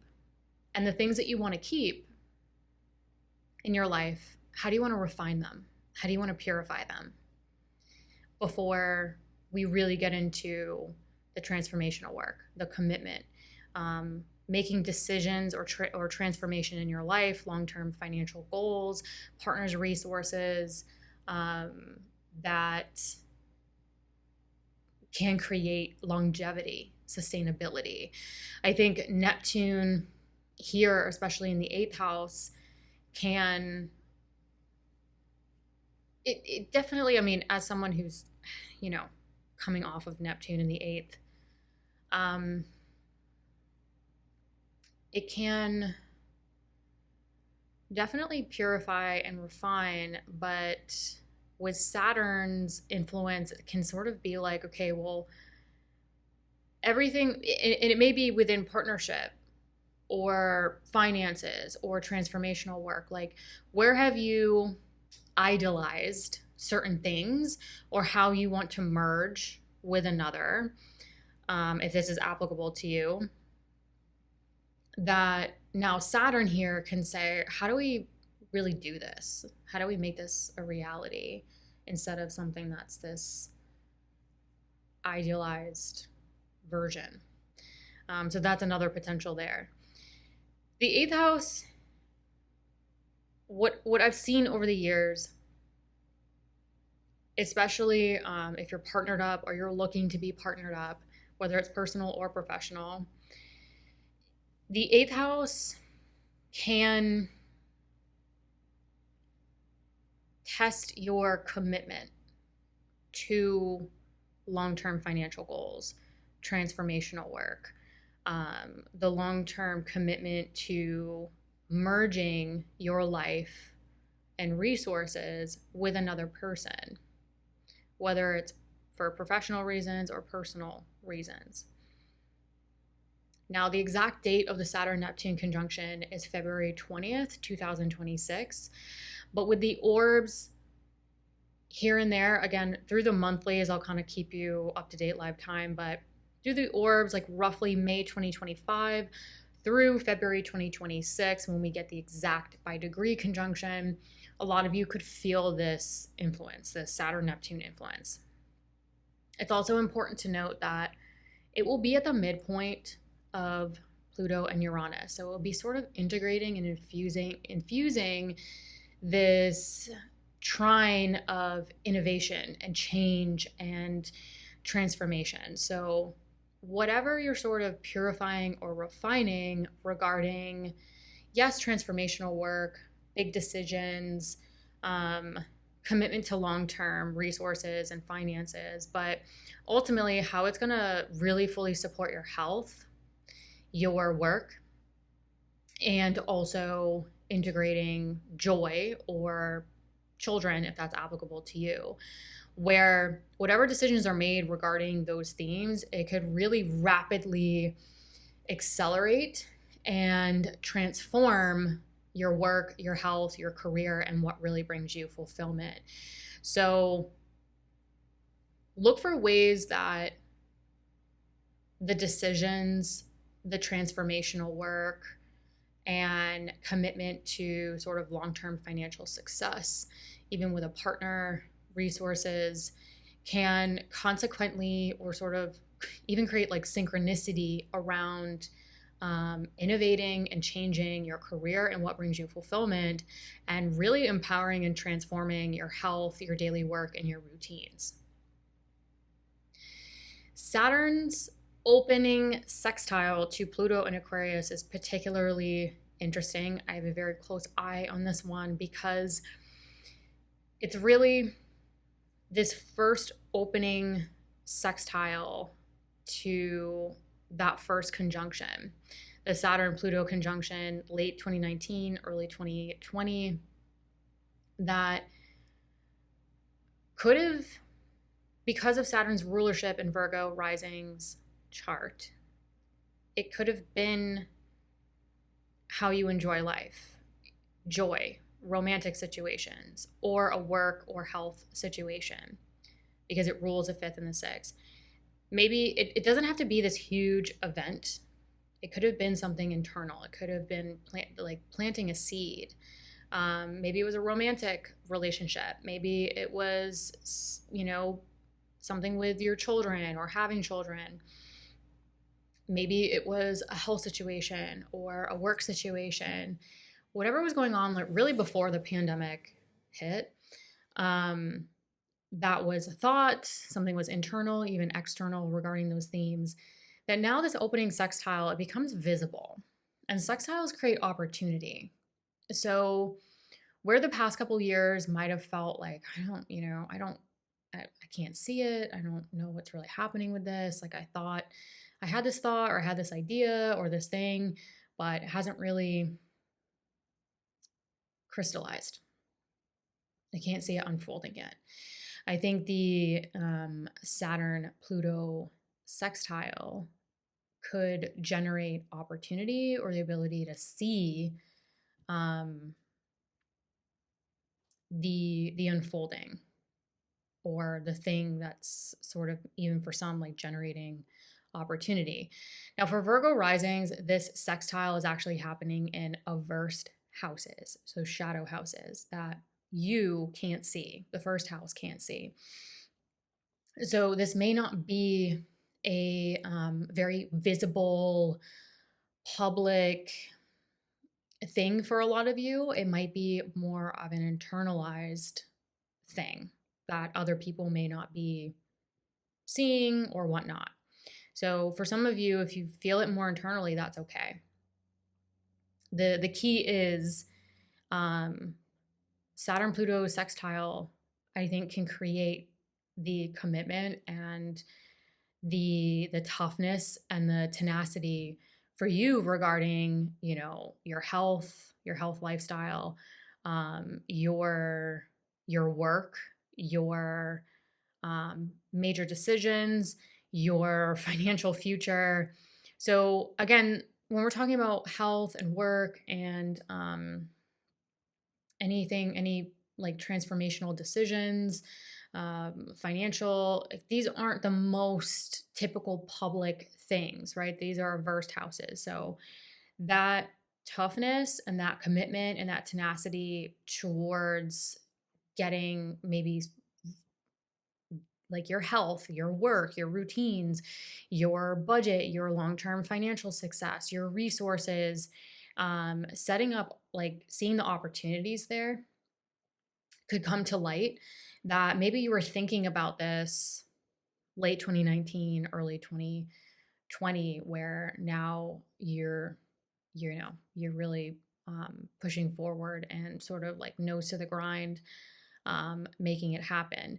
Now, the opening sextile is exact on March 28th, 2026. So, you have some time to think about how 2020, like Saturn's ingress into Aries can sort of prep you for this opening sextile that I think is really opportunistic for Virgo risings, particularly in the, work health routines and financial future and resources. And the last thing I really want to touch on is that Saturn Jupiter trine, because where we've had Saturn Jupiter squares, it's felt like one foot's on the brake, one foot's on the gas. And I think for Virgo risings, this has a multitude of options in terms of how it's going to manifest. Because, Saturn's in the 8th, trine Jupiter in the 12th. Again, these are both aversed houses. So I actually think 2025, 2026, there might be an air of things going on behind the scenes that have the potential to become really important, big external themes.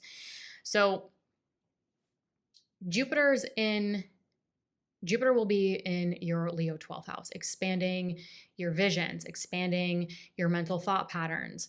Trine Saturn in your Aries 8th house, the commitment, the discipline to long-term financial success, resources, transformational work, the decisions that you want to make to solidify that and commit to that.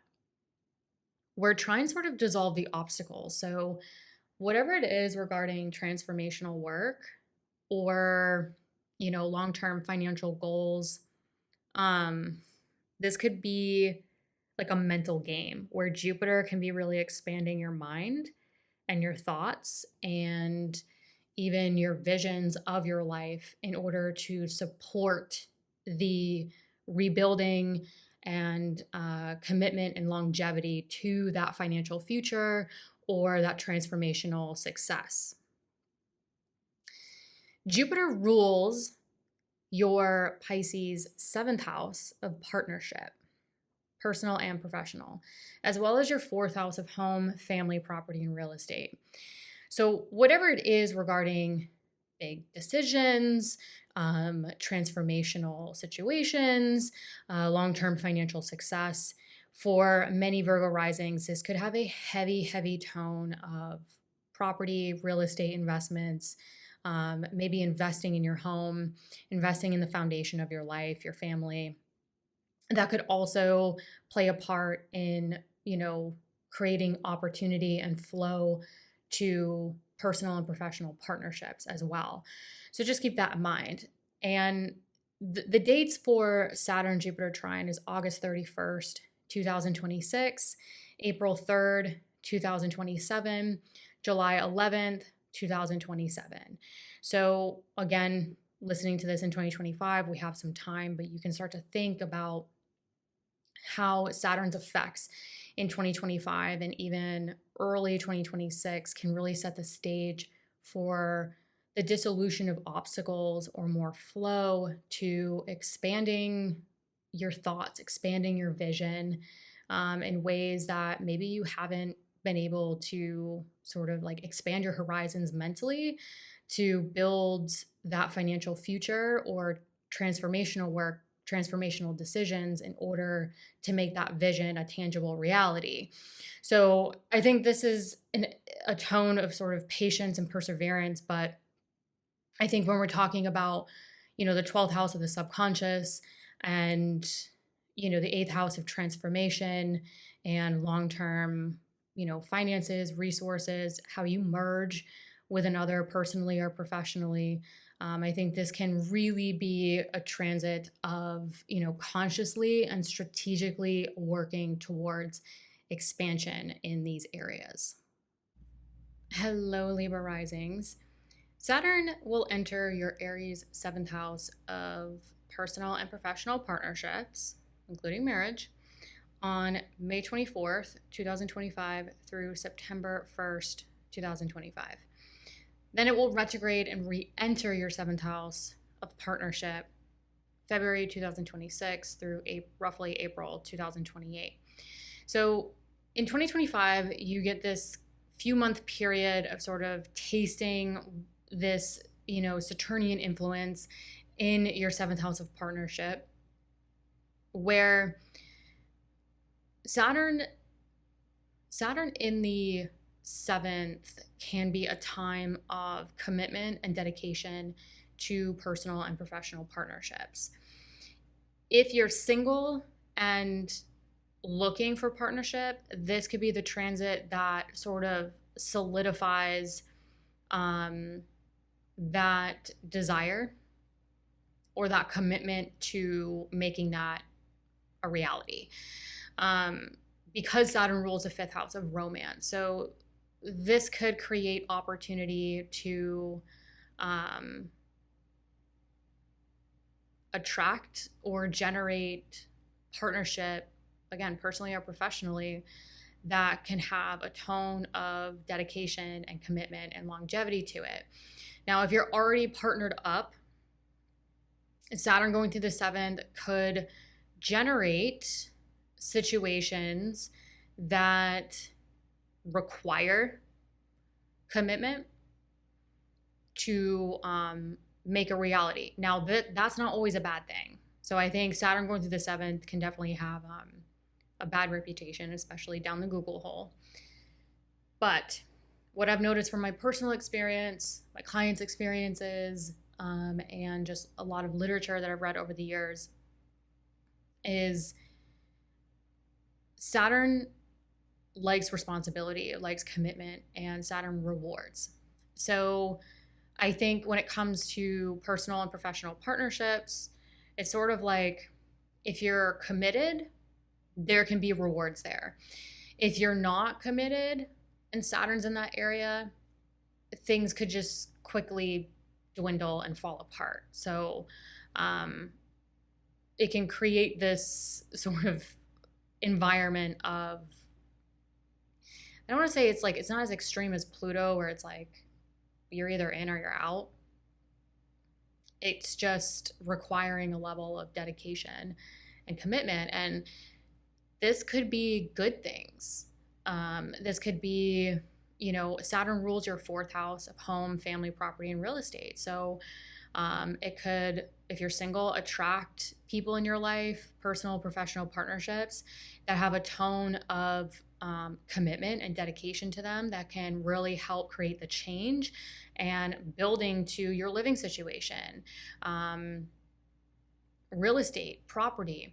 If you're partnered up, this could be a time of sort of changing relationships with family, creating more longevity and sustainability to the foundation of your life, whether it's moving, redecorating, renovating, or sort of creating more foundational support with the people you live with or the people you consider family. Saturn also rules that 5th house of joy, including children. So if children is applicable to you, this is definitely something that I would pay attention to in partnership, whether you're partnered up or single.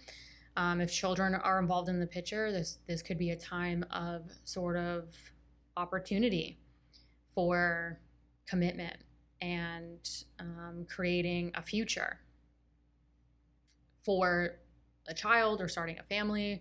But the 5th house is also joy, so creativity, self-expression, where there could be a time of commitment and dedication within your personal and professional partnerships that really help create opportunity and support your creative projects, enjoying life more, your self-expression.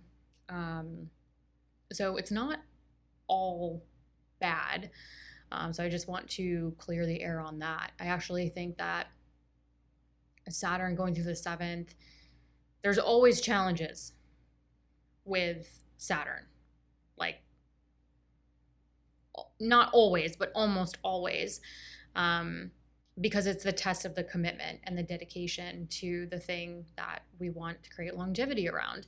And so when Saturn's in the 7th, it's not just about partnership or the desire for a committed partnership. It's square the 10th house and the 4th house. So whatever's going on involving the theme of personal and professional partnership, it could directly have change and action to the area of career, as well as home, relationships with family, property, real estate.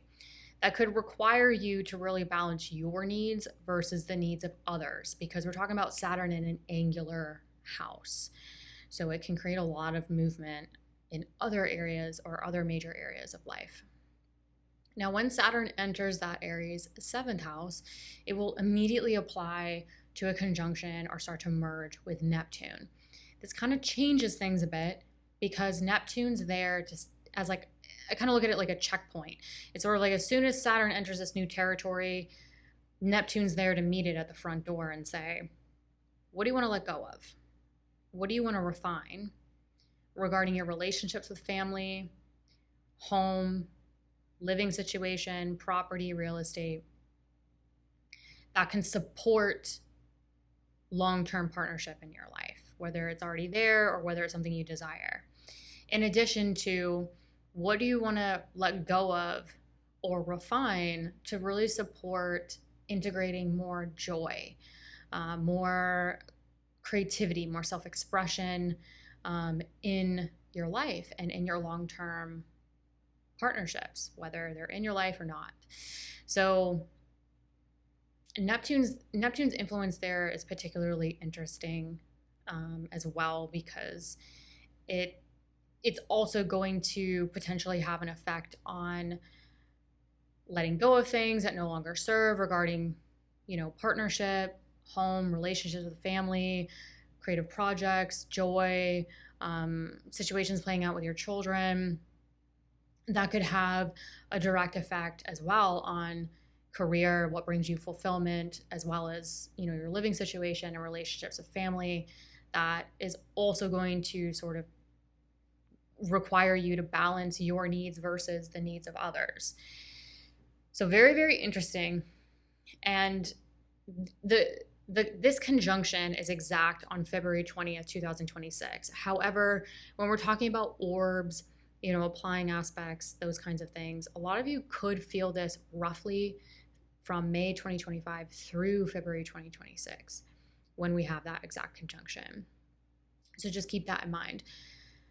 Saturn will retrograde, so you will get a break to review, revise, kind of gain some perspective, because the Saturn-Neptune conjunction will be at the midpoint of the Pluto-Uranus trine, which basically, to me, signifies whatever you're sort of letting go of that no longer serves you, or refining around the theme of personal and professional partnerships that could have a direct influence on relationships with family, your living situation, what really brings you joy, again, children, if that's applicable to you.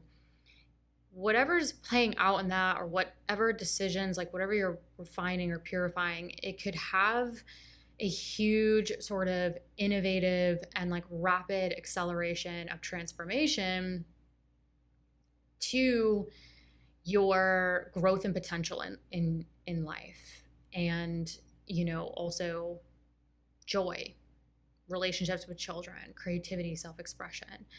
So I actually think that whatever challenges may come up, whatever sort of you want in terms of long-term partnership, whether it's personal or professional, and how you are like dissolving outdated patterns of doing that, or refining current partnerships, to me, the midpoints of this could signal really positive, accelerating, innovative change to travel and knowledge and spirituality and creativity and self-expression and being able to incorporate more joy. So I think for a lot of Libra risings,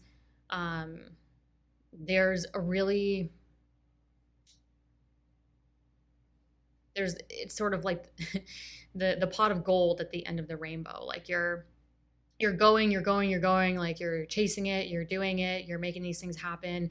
Maybe a lot sort of transpired in personal and professional partnerships. Maybe a lot has happened with, relationships with children or family or a living situation already that, you can look forward to, in my opinion, the Pluto-Uranus trine in the midpoint with Saturn, or sort of like those committed partnerships or not taking anything less regarding partnership can create and accelerate the future that you really want regarding that growth and potential and that joy that's on the other side of it. Now, Saturn's opening sextile to Pluto happens on March 28th, 2026. But I think it's good to think about what's, what could happen with partnership, home and family, all the things I've discussed up until this point, and how it could really start to set the stage for Saturn's opening sextile to Pluto, because sextiles are opportunity. But we're not talking about two planets that are light and fluffy. We're talking about two planets that are hard and heavy and tough. So there is an element of having to commit yourself or having to, commit and empower and transform. But through that, I think it can create opportunity within current partnerships, future partnerships, that could have a significant sort of opportunistic, transformative effect on creative projects, self-expression, romance, romantic partners, relationships with your children as well. So I want you to think back to the end of 2019, early 2020. It doesn't have to be the most significant event, but think back to that time. What were you thinking? What were you envisioning? What were you thinking about in terms of, home, family, creativity, self-expression, romance, dating, children, any of those themes, whatever ones are most close to you, and what was going on around that time? What decisions were being made? What were you thinking about regarding any of those themes? That this opening sextile can come around, and through the commitment, through sort of this commitment to the work and the long-term results, you can start to see the opportunity. You can start to see the unfolding, where the past couple years, it may have not been visible to you. It may have felt like, where is it? When is it going to happen? Where am I? Regarding a living situation, property, real estate, relationships with family, children, romantic situations, if you're single and dating, creative pursuits or projects. We're now through that commitment and that toughness and that tenacity. You might be able to really start to see the fruits of your labor. You might really start to see it happening and unfolding, where again, it may have not felt like an option or even visible to you in the previous years. Now, the last thing I want to touch on is the Saturn-Jupiter trine, because in the previous years, even a little bit in 2025, we've got the last bit of the Saturn-Jupiter square. But once we get into 2026 and 2027, Saturn and Jupiter will start to trine each other. This is very different. This is far more constructive, in my opinion, than in the previous years, where it's been sort of push, pull, 1 foot on the gas, 1 foot on the brake. So specifically August 31st, 2026, April 3rd, 2027, and July 2027, where I think this is where we start to see things happen, even the rewards for some of us, with Saturn and Aries. Now, Saturn will be, again, in the area of personal and professional partnership. And Jupiter will be in your Leo 11th house of friends, groups, communities, and long-term goals. So this could, and this is in fire sign, so I think this has a little extra oomph behind it.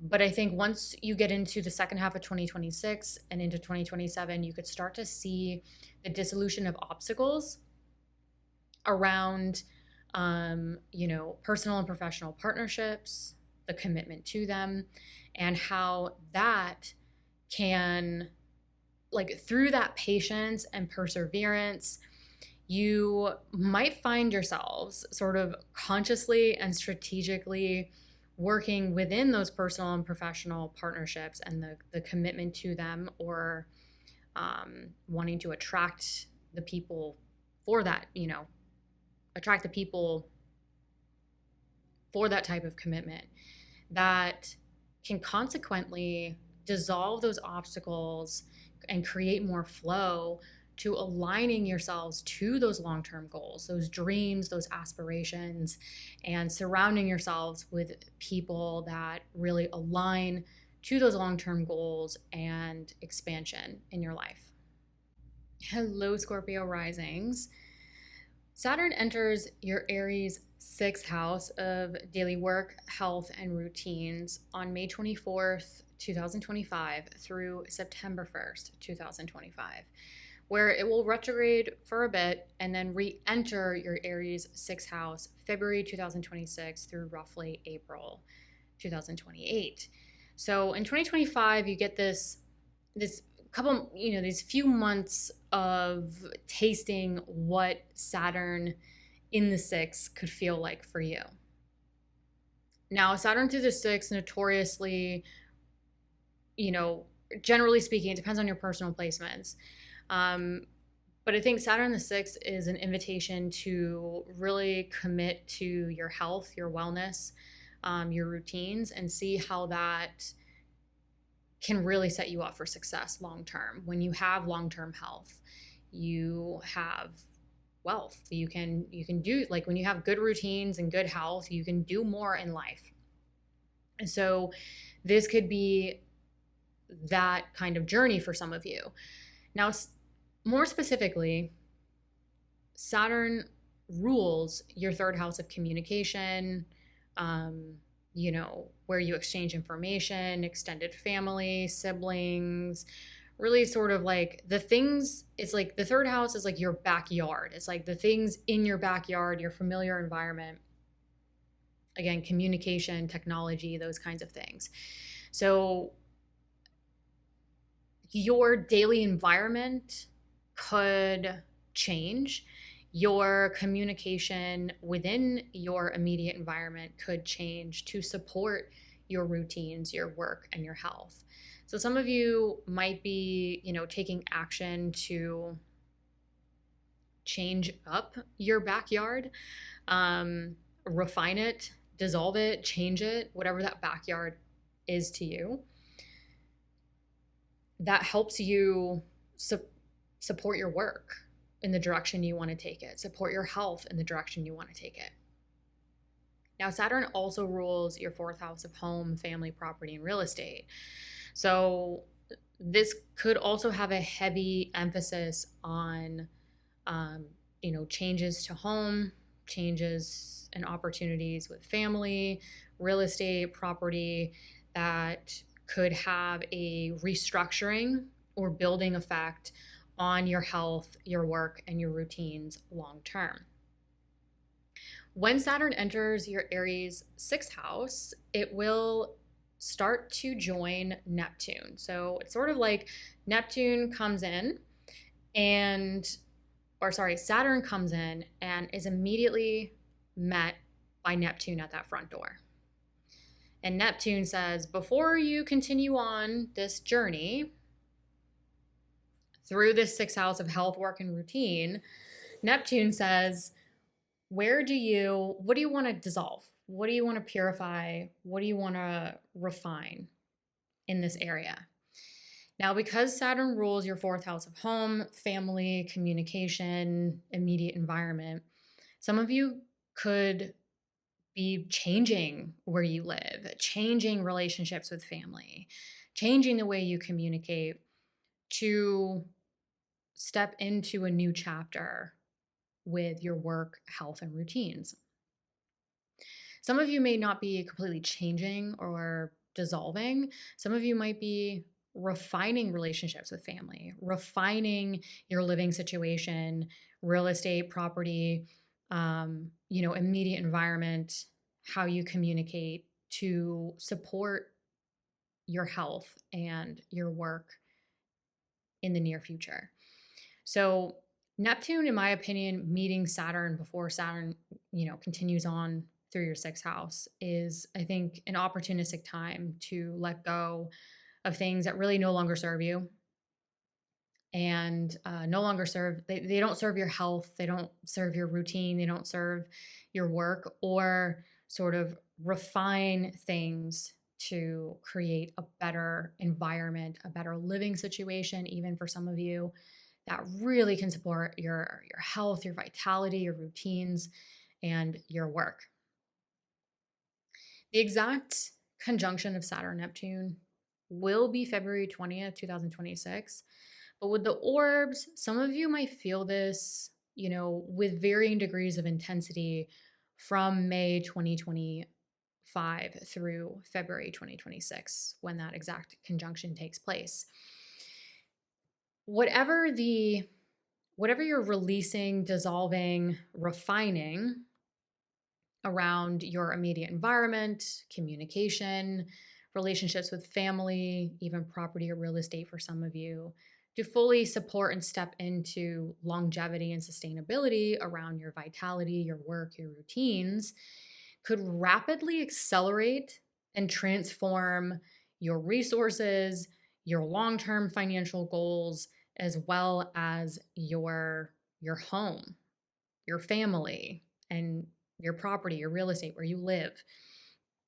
And so look for ways that this dissolution or refining around those themes could really empower your living situation, empower relationships with family or building a family, as well as really finding ways to innovate, change the financial future, how you merge with other people personally or professionally to create, double your capacity to increase your financial future, financial success, and resources. Now, Saturn's opening sextile to Pluto is interesting because it's a good time to think back to the end of 2019, early 2020. So right before pandemic time, what was really on your mind about home, family, maybe building a family, property, real estate, communication, even technology, especially if those are fields that you work in? It doesn't have to be this big event, but you can think back to that time about decisions, things that were starting, happening, discussions, whatever it may be, that for the previous few years, maybe it didn't feel visible. It didn't feel like it was happening. It didn't feel visible. It didn't feel like it was possible even. Now, when Saturn has its opening sextile to Pluto, it becomes visible to Pluto. And the sextile can even generate opportunity. Now, we're not talking about, light and fluffy planets here. We're talking about some serious planets that can indicate, hard work for long-term results, toughness, tenacity. So there can be this element of sort of putting like your nose to the grind around relationships with family, maybe a living situation, even property or real estate, and your work and your health, and sort of maybe for some of you, like putting your nose to the grind and like making it happen to create those long-term results that maybe you've been thinking about for years now, but it hasn't been an option, or it wasn't visible, or it didn't feel like the right time. Now it becomes visible. Now it can, even through that dedication and that toughness, generate even opportunities for you to see. Now, the exact opening sextile is March 28th, 2026. So we have some time in 2025 to kind of work a little bit with Saturn. figure out that commitment and that dedication and that long-term result that we want to generate. Whereas once we start getting into 2026, even 2027, we could really start to see, we're in it to win it. And we could really start to see things happening. Because the Saturn-Jupiter trine, I think, is going to help kick this happening into gear, especially in 2026 and 2027.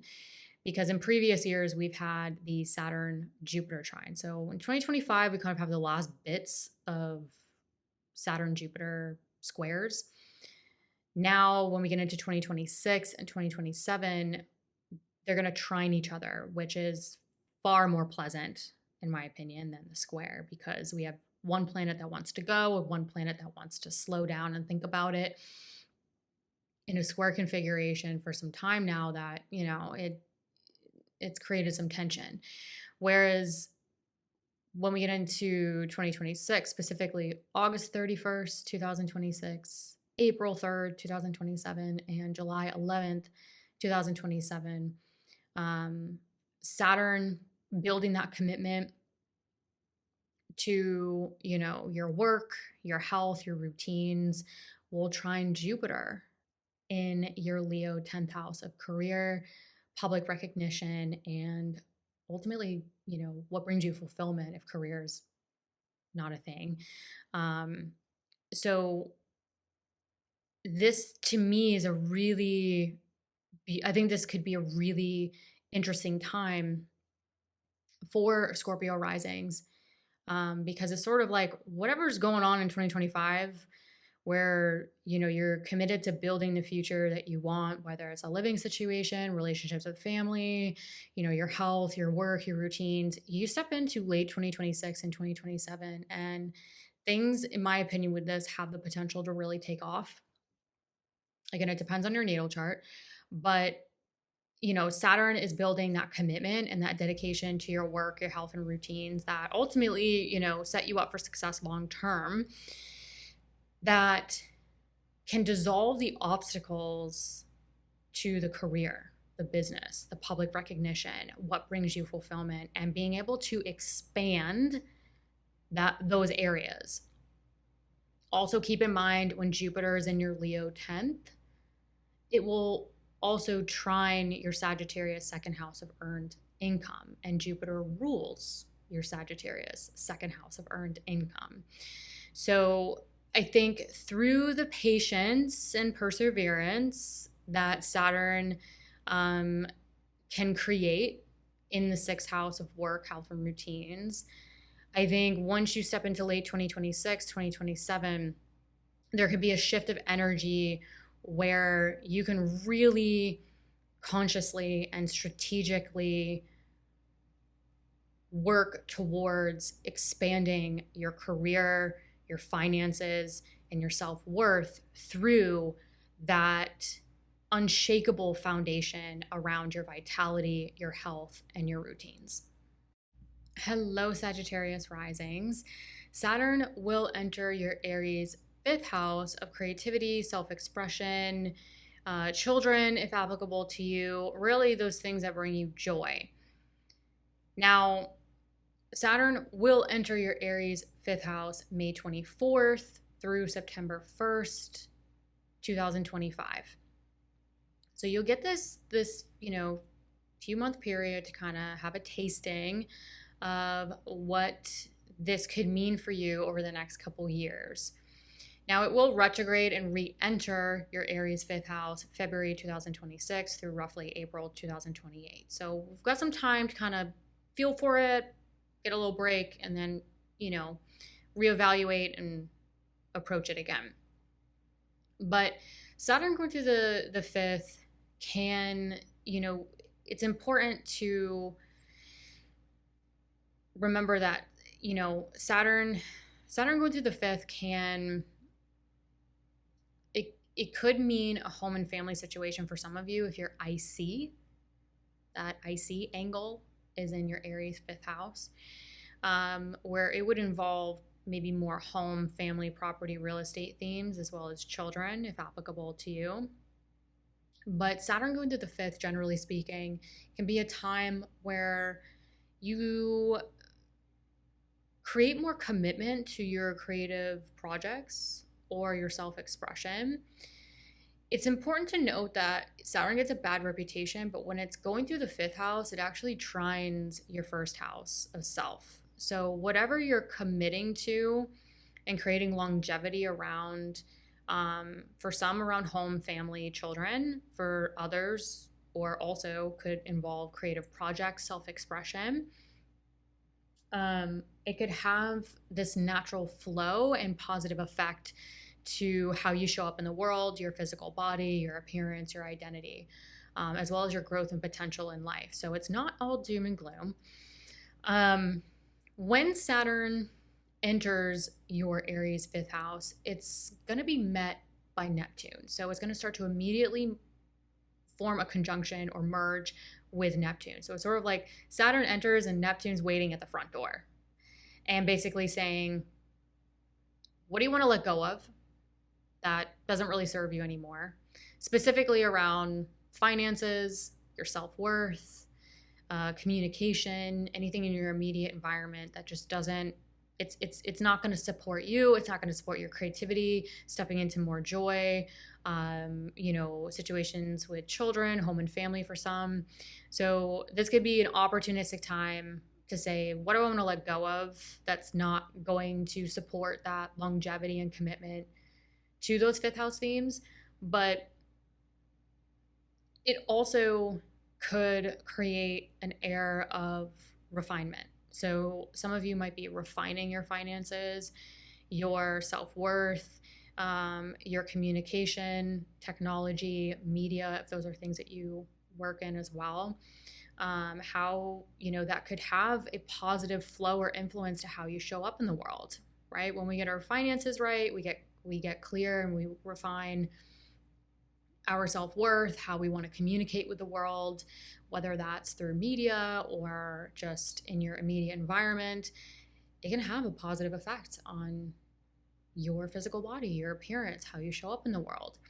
So I think this can be the Saturn-Neptune conjunction. Again, it's exact on February 20th, 2026, but I think a lot of you could feel this from May 2025 through February 2026 to varying degrees, where whatever you're refining or dissolving financially, how you communicate, that is really helping you create that longevity and commitment to the foundation you want to build, family for some, children for some, creative projects, incorporating more joy that has a positive effect on how you show up in the world. It could also consequently create a lot of rapid change, acceleration, and transformation to personal and professional partnerships, including marriage.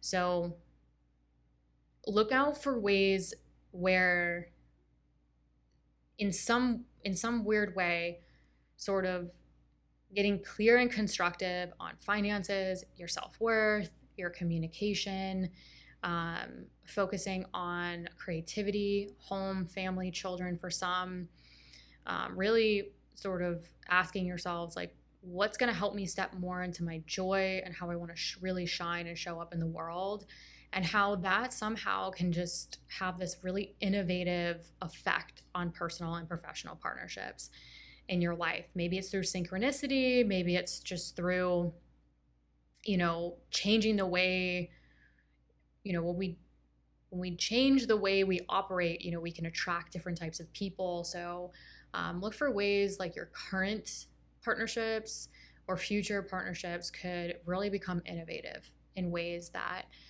play into this future for Sag risings.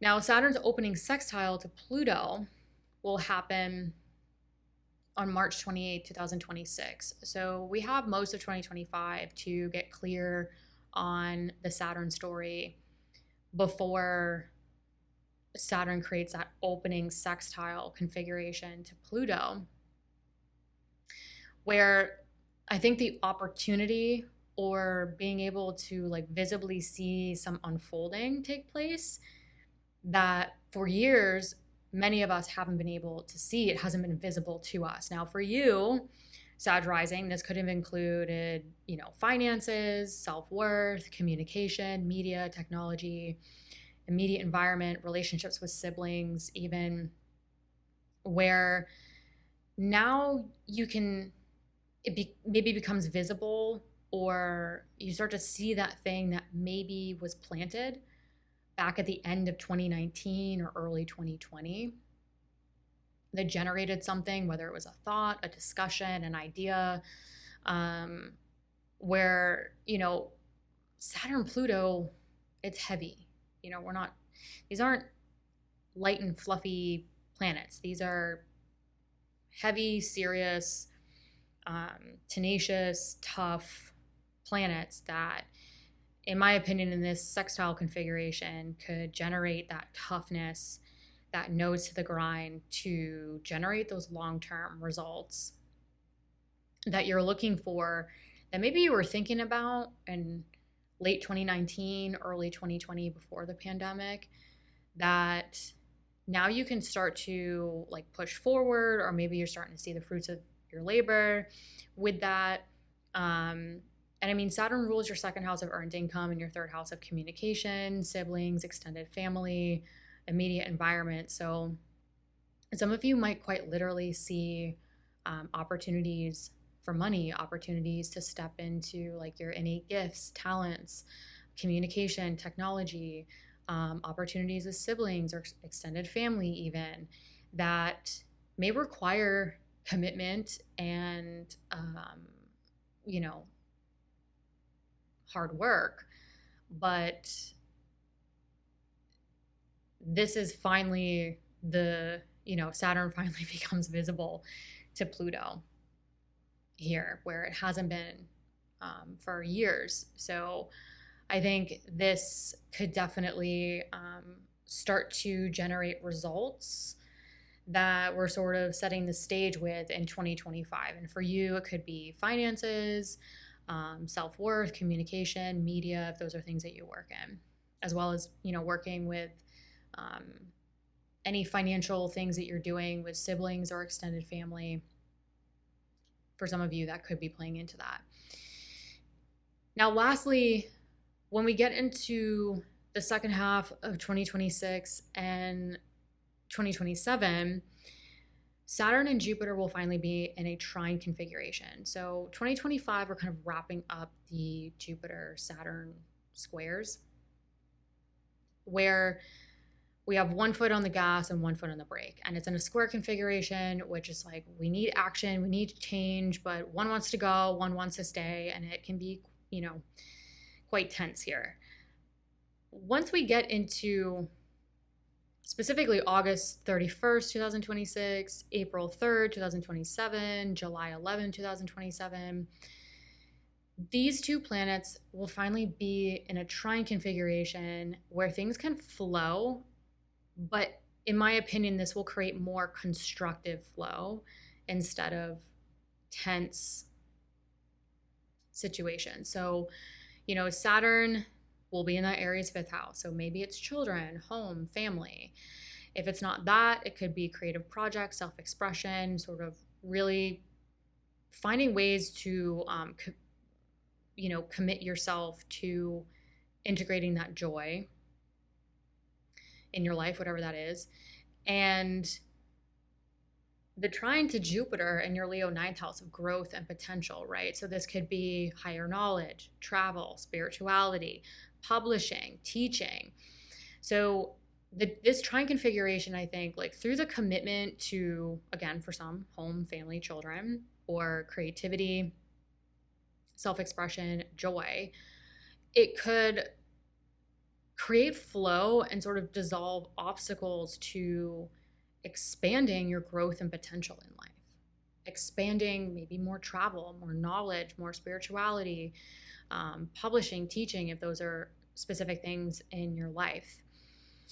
all in all, I think Saturn's patience and perseverance in 2025 and 2026, building up to this trine with Jupiter in late 2026, pretty much most of 2027, can sort of create an energy of sort of like consciously and strategically working foundationally with family, children, or creative projects, self-expression, your commitment to integrating joy and how that has a positive effect on how you show up in the world can create flow and dissolve obstacles to expanding that growth and potential in your lives. Hello, Capricorn risings. So Saturn is going to enter your Aries 4th house of home, family, property, and real estate May 24th through September 1st of 2025, where it will retrograde back and re-enter your 4th house February 2026 through April 2028, roughly. So Saturn entering this really foundational area of your chart and thus life is a time where, especially if your IC is in your Aries 4th house, it could be a time of sort of restructuring the foundation in your life, whether it's through a relocation, a renovation, relationships with family, home themes, people you live with, that could set the stage really for the next 14, 15 years when Saturn is going to climb up your chart. So some things to pay attention to because of what Saturn rules in your chart would be finances, and also what is going to support your physical body, your identity, and how you want to show up in the world. So maybe there's a living situation, relationships with family, property, real estate, whatever it may be, that could have some of you asking yourselves, what is going to set me up for financial success and also physical success over the next 14 or 15 years, where you can really start to build what you want to build. The other general things that I would typically pay attention to would be like how people you live with, relationships with family,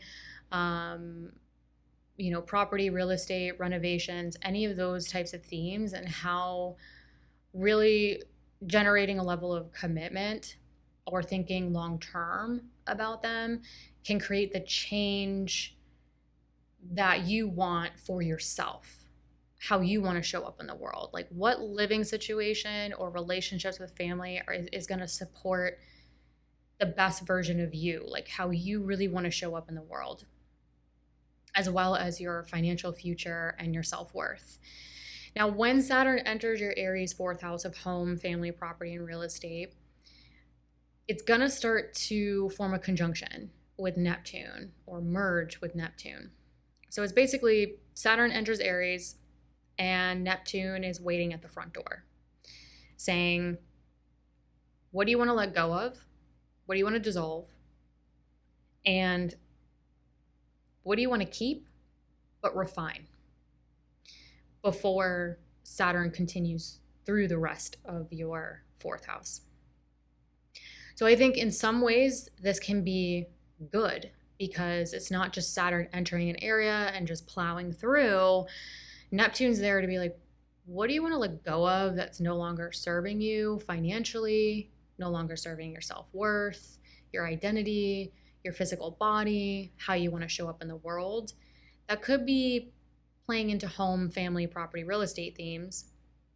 Or what do you want to refine about your home, family, property, real estate themes that can generate more success to you, how you want to show up in the world, your ability to take independent action, finances, and self-worth. Now, the exact Saturn-Neptune conjunction happens February 20th, 2026, but I think with orbs, a lot of us could be feeling the effects of this conjunction from roughly May 2025 through February 2026. So, to varying degrees, right? So I think this can be a good thing in terms of like releasing those things that you want to release and refine those things that you want to refine. But keep in mind that the Saturn Neptune conversation is going to be at the midpoint of Pluto Uranus trine. So whatever releasing or refining that you do regarding a living situation, relationships with family, property, real estate, that involves you independently and also your finances could create rapid acceleration, change, and transformation to your daily work, health, and routines. So, like, your routines could completely change. You could have the opportunity to change your health. So maybe through refining your living situation or relationships with people you live with, as well as your finances, could create a situation that could innovate and accelerate your health, your work, and your routines. So don't just think of this as like one area. I think I want to get the juices flowing to start thinking about how can this conjunction, this refinement or the releasing of what no longer serves that I discussed, actually create or play into this rapid acceleration and transformation around finances, self-worth, your vitality and your routines.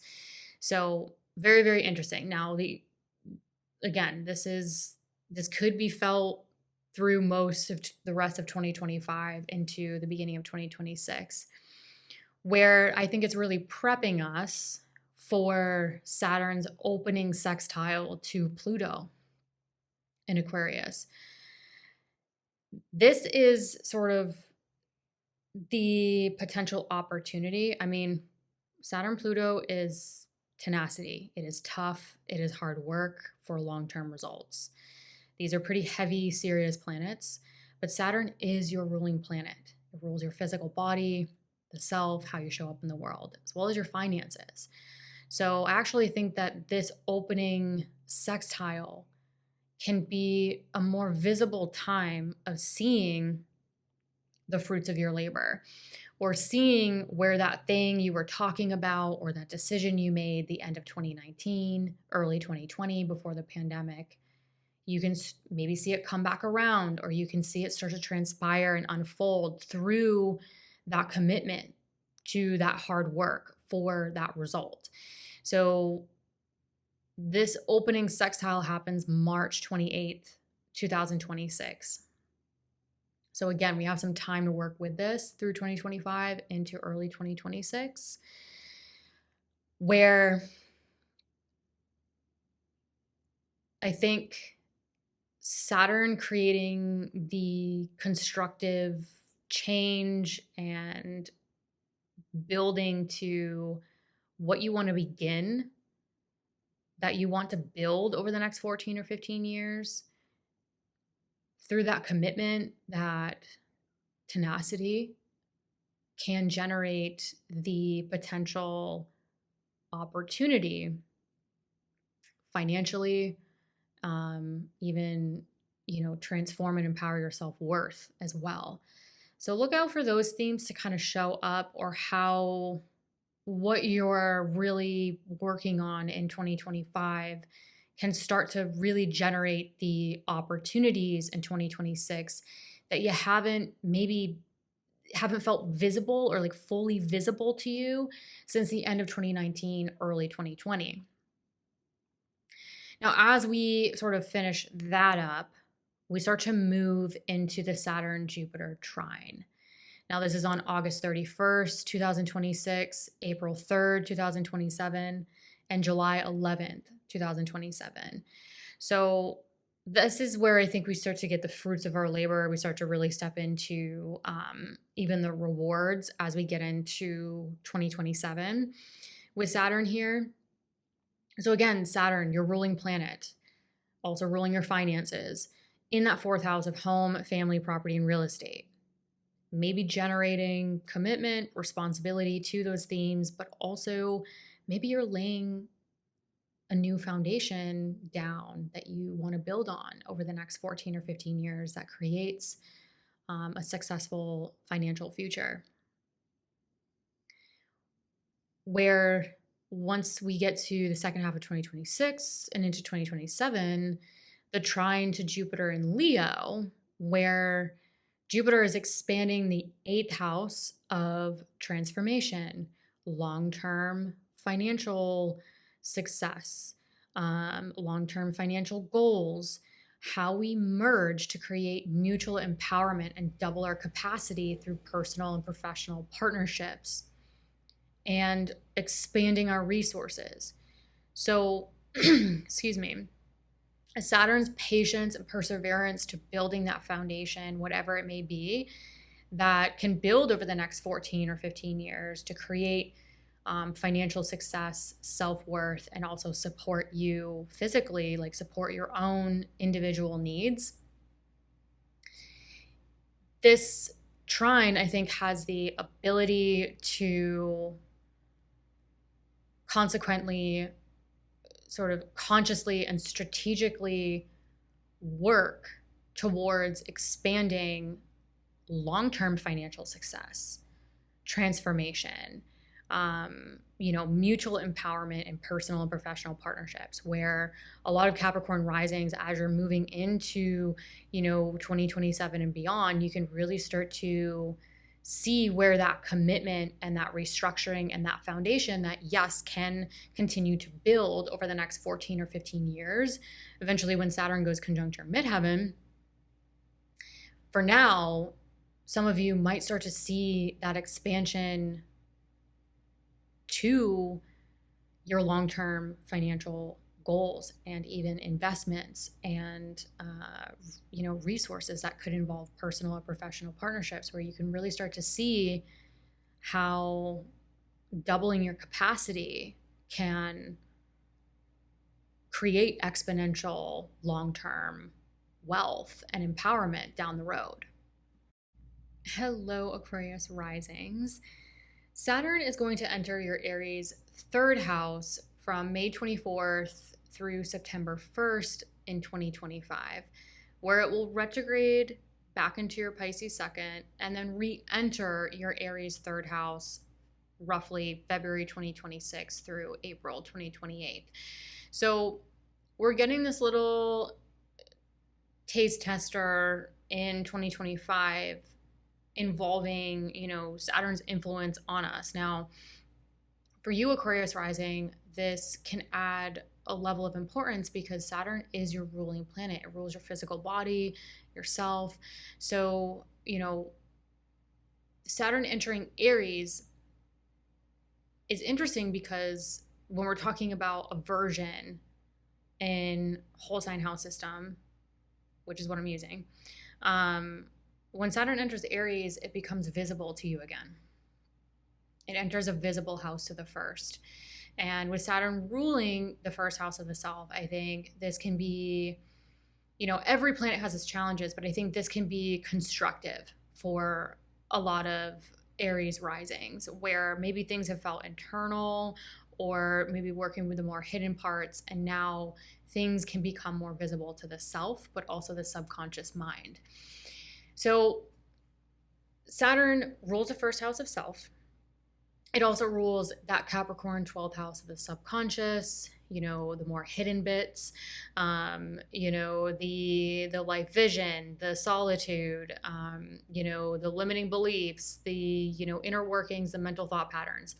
So I think when Saturn enters Aries, this is your 3rd house of communication, exchanging information, social events, community, your immediate environment, even siblings or extended family.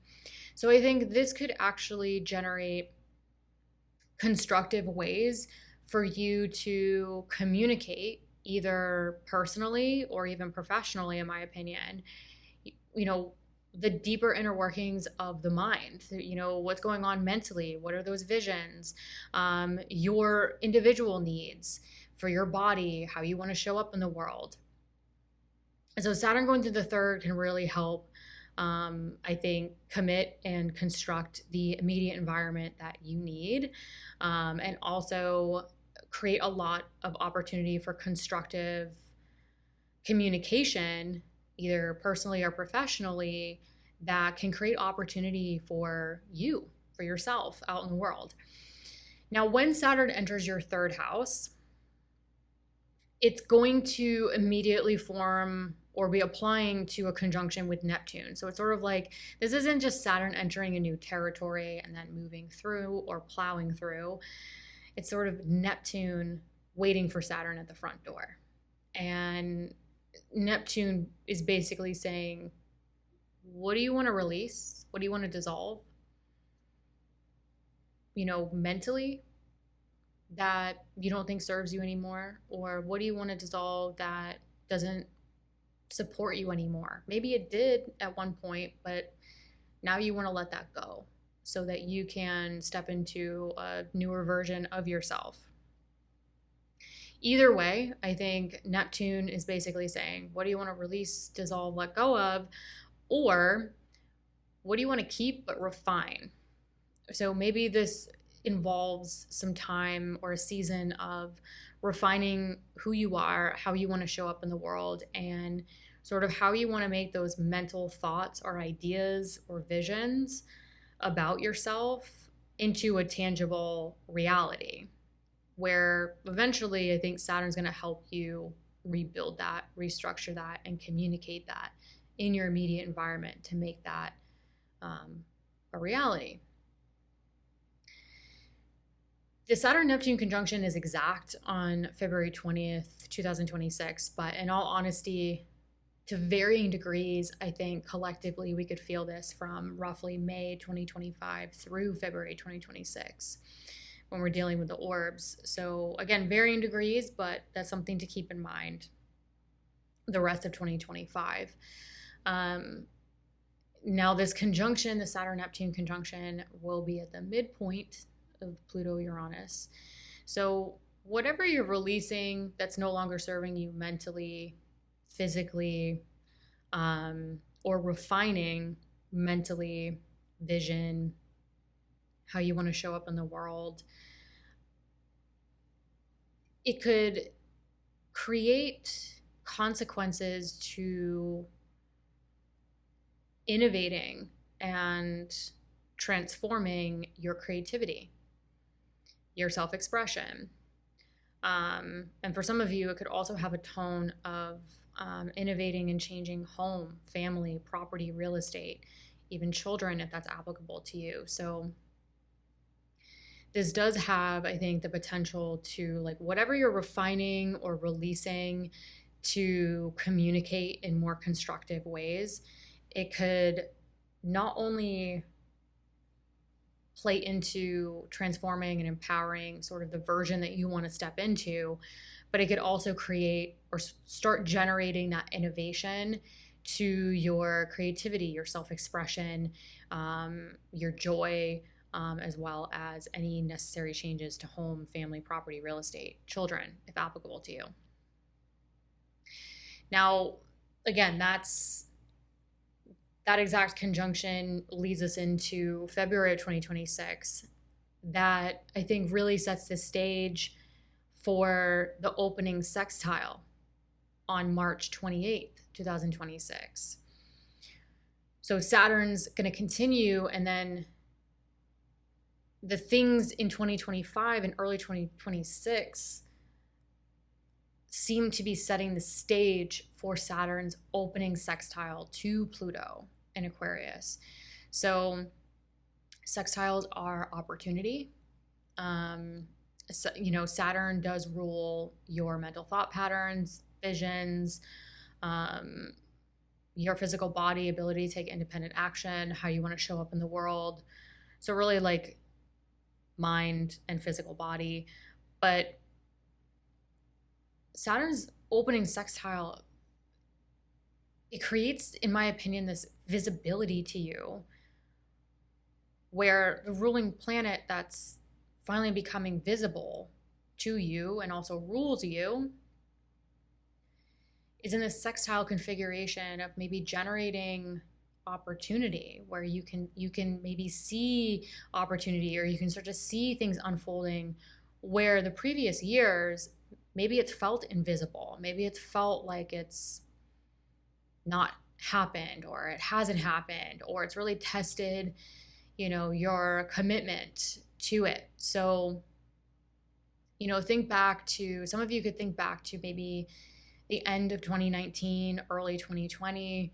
Maybe there were things going on, decisions, ideas before the pandemic that now Saturn creating this opening sextile where it was conjunct back at the end of 2019, early 2020. Sort of planting the seed, maybe the decision, that whole thing, where now it's in that opening sextile. It starts to sort of, it's where things, in my opinion, start to play out. And for you, it's not only visible and your ruling planet, but it's in this sextile configuration between your first house of self and your third house of communication, media, technology. So this could be the opportunity to get back to it, to feel like you can do it, to feel like it's becoming visible or sort of more of a reality in your life. Saturn, Pluto, it's not rainbows and butterflies. It's not light and fluffy. It's these are heavy, serious planets. So there is a tenacity, there's a toughness, there's a hard work for those long-term results. But I think there's a level of, with Saturn ruling you, I think there's a level of willingness, desire, and passion to put your nose to the grind and to make this a reality. Again, that plays into sort of the end of March 2026. So, you know, think back, end of 2019, early 2020, before the pandemic, where things could be coming back around again. Things might be coming more visible again. You might start to get your feet again. You might start to feel like, through some toughness and some hard work, you can get back to that thing that you want long term in your life.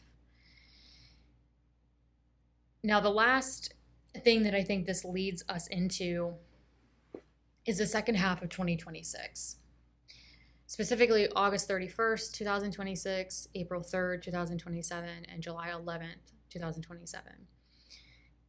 Where Saturn and Jupiter will finally be in a trine configuration. Where the past couple years they've been in a square configuration.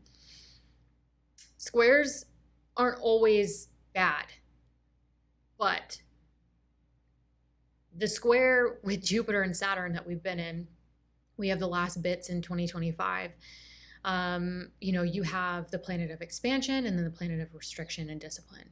So one foot's on the brake, one foot's on the gas in a square configuration. It's like, you know, it can be tough. It can be tense to create the action we want to take, because a part of us wants to expand and explore and go, and the other part is like, well, I need to be responsible. I need to slow down. I need to think about this. So it's created a lot of push-pull energy collectively, whereas, again, 2025, 2026, we reach the second half of 2026 where the stage has been set. And I think this is where we can start to see the fruits of our labor. We can start to see the where we felt blocked, like the obstacles start to dissolve and things start to flow. Now for you Aquarius risings, this is going to be between Saturn in your third house of communication, media, technology, if those are specific things you work with or want to work with. Social events, you know, exchanging information, you know, doing things in your immediate environment, your local community, even social media, where it could generate the expansion and abundance within personal and professional partnerships. So it's sort of like the commitment and the dedication to the communication fields, media, technology, working within your immediate environment or metaphorical backyard can dissolve the obstacles and create the flow to that 7th house of marriage and partnership, including professional partnerships. So this, whatever it is you're working on or doing, could literally create synchronicity, or attract, expansion and abundance within your marriage if you're married. But it could also create sort of synchronicity and flow to like literally generating like the expansive and abundant professional partnerships to you. And like trines create ease, like trines can be like taken for granted. So I think this could like, by you dedicating and committing to communication fields, media, technology, doing that thing that you want to bring back to life or you really want to come to fruition, that's going to support, your vision, your mental thoughts, you in the world, how you want to show up in the world. Committing to that in a way where it's like you working with it in your own metaphorical backyard, communication, exchanging information, could somehow just generate and create flow within your partnerships or attracting the partnerships that can take it to the next level. So it's basically like Saturn's patience and perseverance can create the expansion and abundance and flow and even synchronicity within your personal and professional partnerships, but also attracting personal and professional partnerships to take that thing that maybe some of you started or were thinking about back in 2019, 2020, either bringing it back to life or really upping the ante and taking it to the next level. Hello, Pisces risings. So Saturn will enter your Aries 2nd house of earned income and self-worth on May 24th through September 1st, 2025. Then it will retrograde and re-enter your Aries 2nd house February 2026 through April 2028, roughly. So in 2025, we all get this little taste tester of what Saturn could really mean for us in Aries. Now, Saturn going to the 2nd house can definitely create an environment of thinking differently about money, thinking differently about finances, creating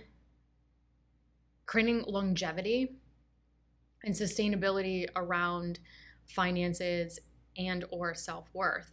So some of you might be, reconstructing or sort of changing the foundation on like how you think about money.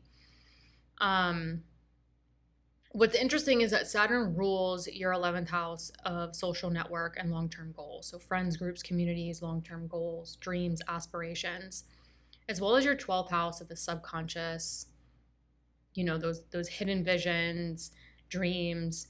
So what's interesting about this is it sort of has me question how changing who you surround yourselves with could change the way you think about money. Changing and sort of committing to your dreams and aspirations and long-term goals can change your relationship and your commitment to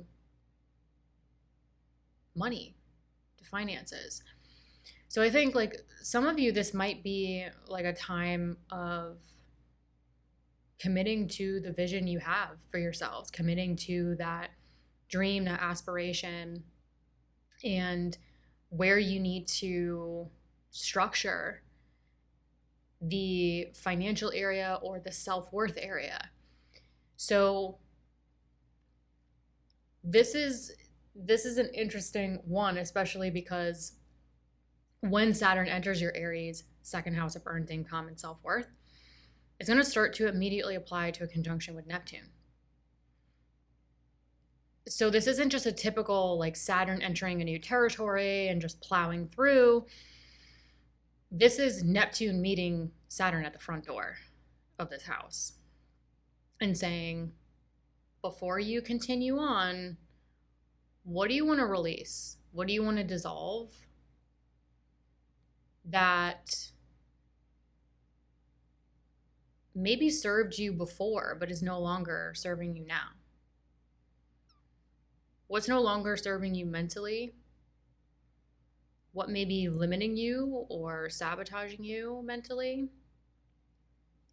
What do you want to dissolve regarding a social network, who you surround yourselves with, your strategy around that, long-term goals, whatever it may be, that you previously had, that now you're ready for new goals?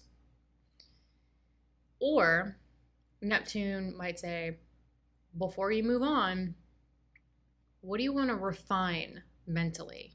What do you want to refine about your vision, who you surround yourselves with, and those long-term goals? That's going to help you create that perseverance and that commitment to your self-worth and how you manage money. So this is an interesting situation because I think there's an opportunity to like change your relationship to the world, like to the masses, your social network, your friends, groups, communities, but in a way where you're also changing your relationship with your self-worth. And that could somehow have a deep, profound effect on creating longevity and sustainability around how you make money, how you earn money, what you do with that money. This Saturn-Neptune conjunction is exact on February 20th, 2026. However, when we're talking about orbs, from May 25th through February 2026, you could feel this conjunction to varying degrees. Now, when this conjunction is on, it will be at the midpoint of Pluto and Uranus.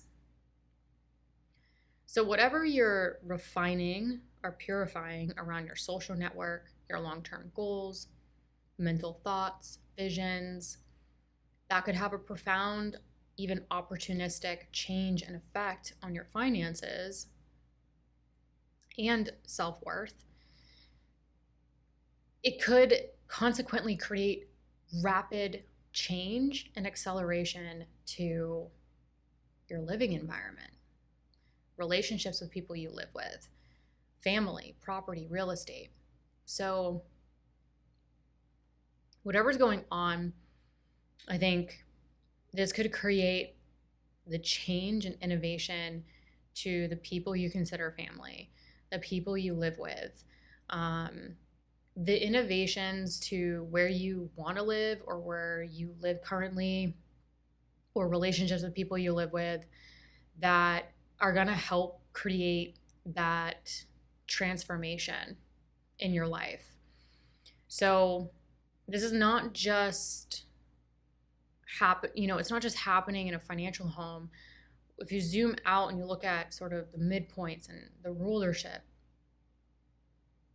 this to me has the opportunity to like purify and refine your goals and commitment to that dream, that aspiration, the social network, those visions you have for yourself that could play into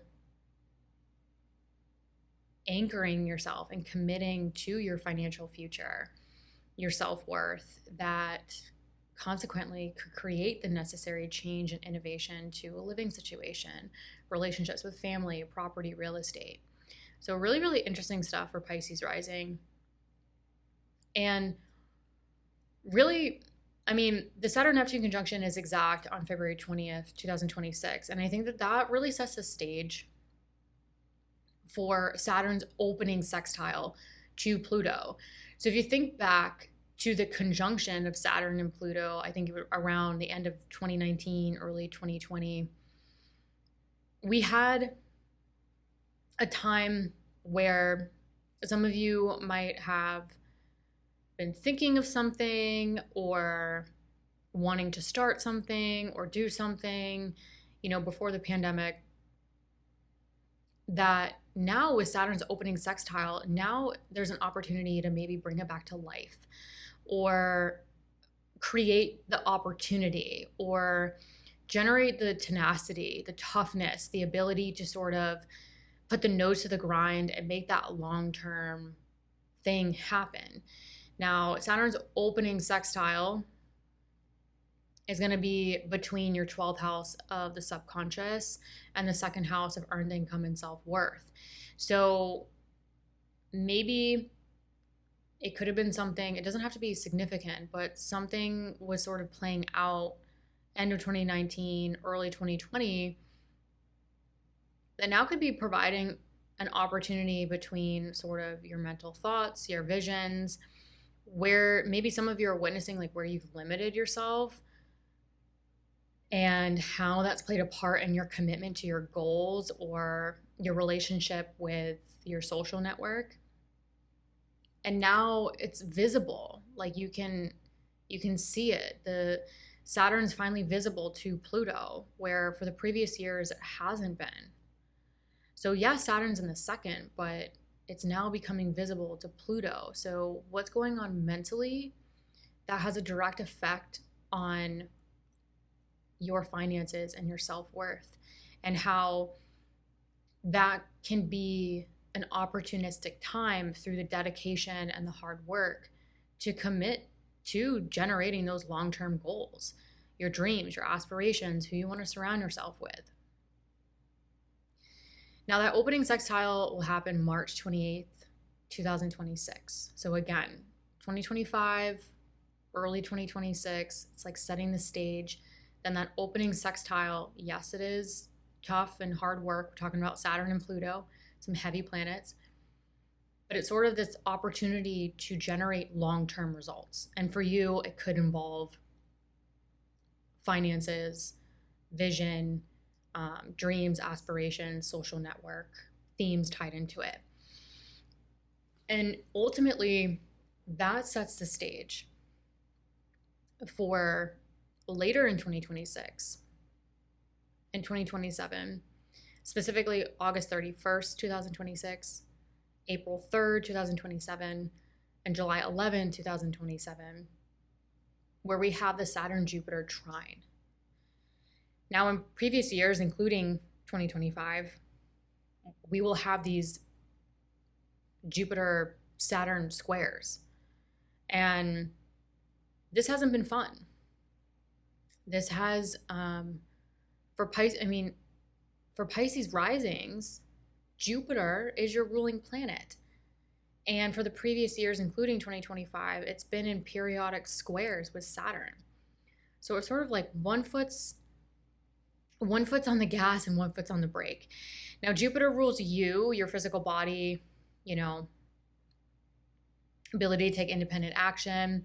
It also rules your 10th house of career, public recognition, or what brings you fulfillment. So for some of you, you might have felt like the past couple years, there's been a lot of, well, I want to expand myself or the things that bring me fulfillment or my career, public recognition, whatever it may be specifically for you, but responsibility or pulling back or having to restrict may have played a part in it, where it's created tension, where it's like, how do I take action responsibly and I want to expand, but then this other area wants to restrict. Now, when we get into the second half of 2026 and into 2027, these two planets will be in a trine configuration between your second house of earned income and self-worth and your sixth house of work, health, and routines, which both trine your 10th house of career, public recognition, or what brings you fulfillment. So the dedication and the commitment that Saturn can generate around your mental thought patterns, your long-term goals, who you surround yourself with, and how that plays a part in your commitment and dedication to your financial future, your self-worth. The trine to Jupiter in your Leo 6th house can consequently create this natural flow and more ease to expanding your work, expanding your health, expanding your routines.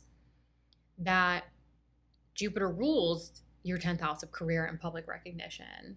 So it could consequently create positive flow or influence to that public recognition, what brings you fulfillment, career, business. So again, once we get into the second half of 2026, 2027, I think this is where a lot of us might step into more of the rewards that Saturn can bring through the work and the commitment, through the patience and the perseverance. So I think through the patience and perseverance around your self-worth, your gifts, your talents, how you can commit to a new relationship with money, and even surrounding yourselves with the right social network, changing your mental thought patterns that changes how you look at money, how you attract money, could lead up or set the stage to this expansion to your routines, where you can maybe do more of the things and expand more of the work, expand your health, that could really, consciously and strategically work towards expanding your career and ultimately what brings you fulfillment.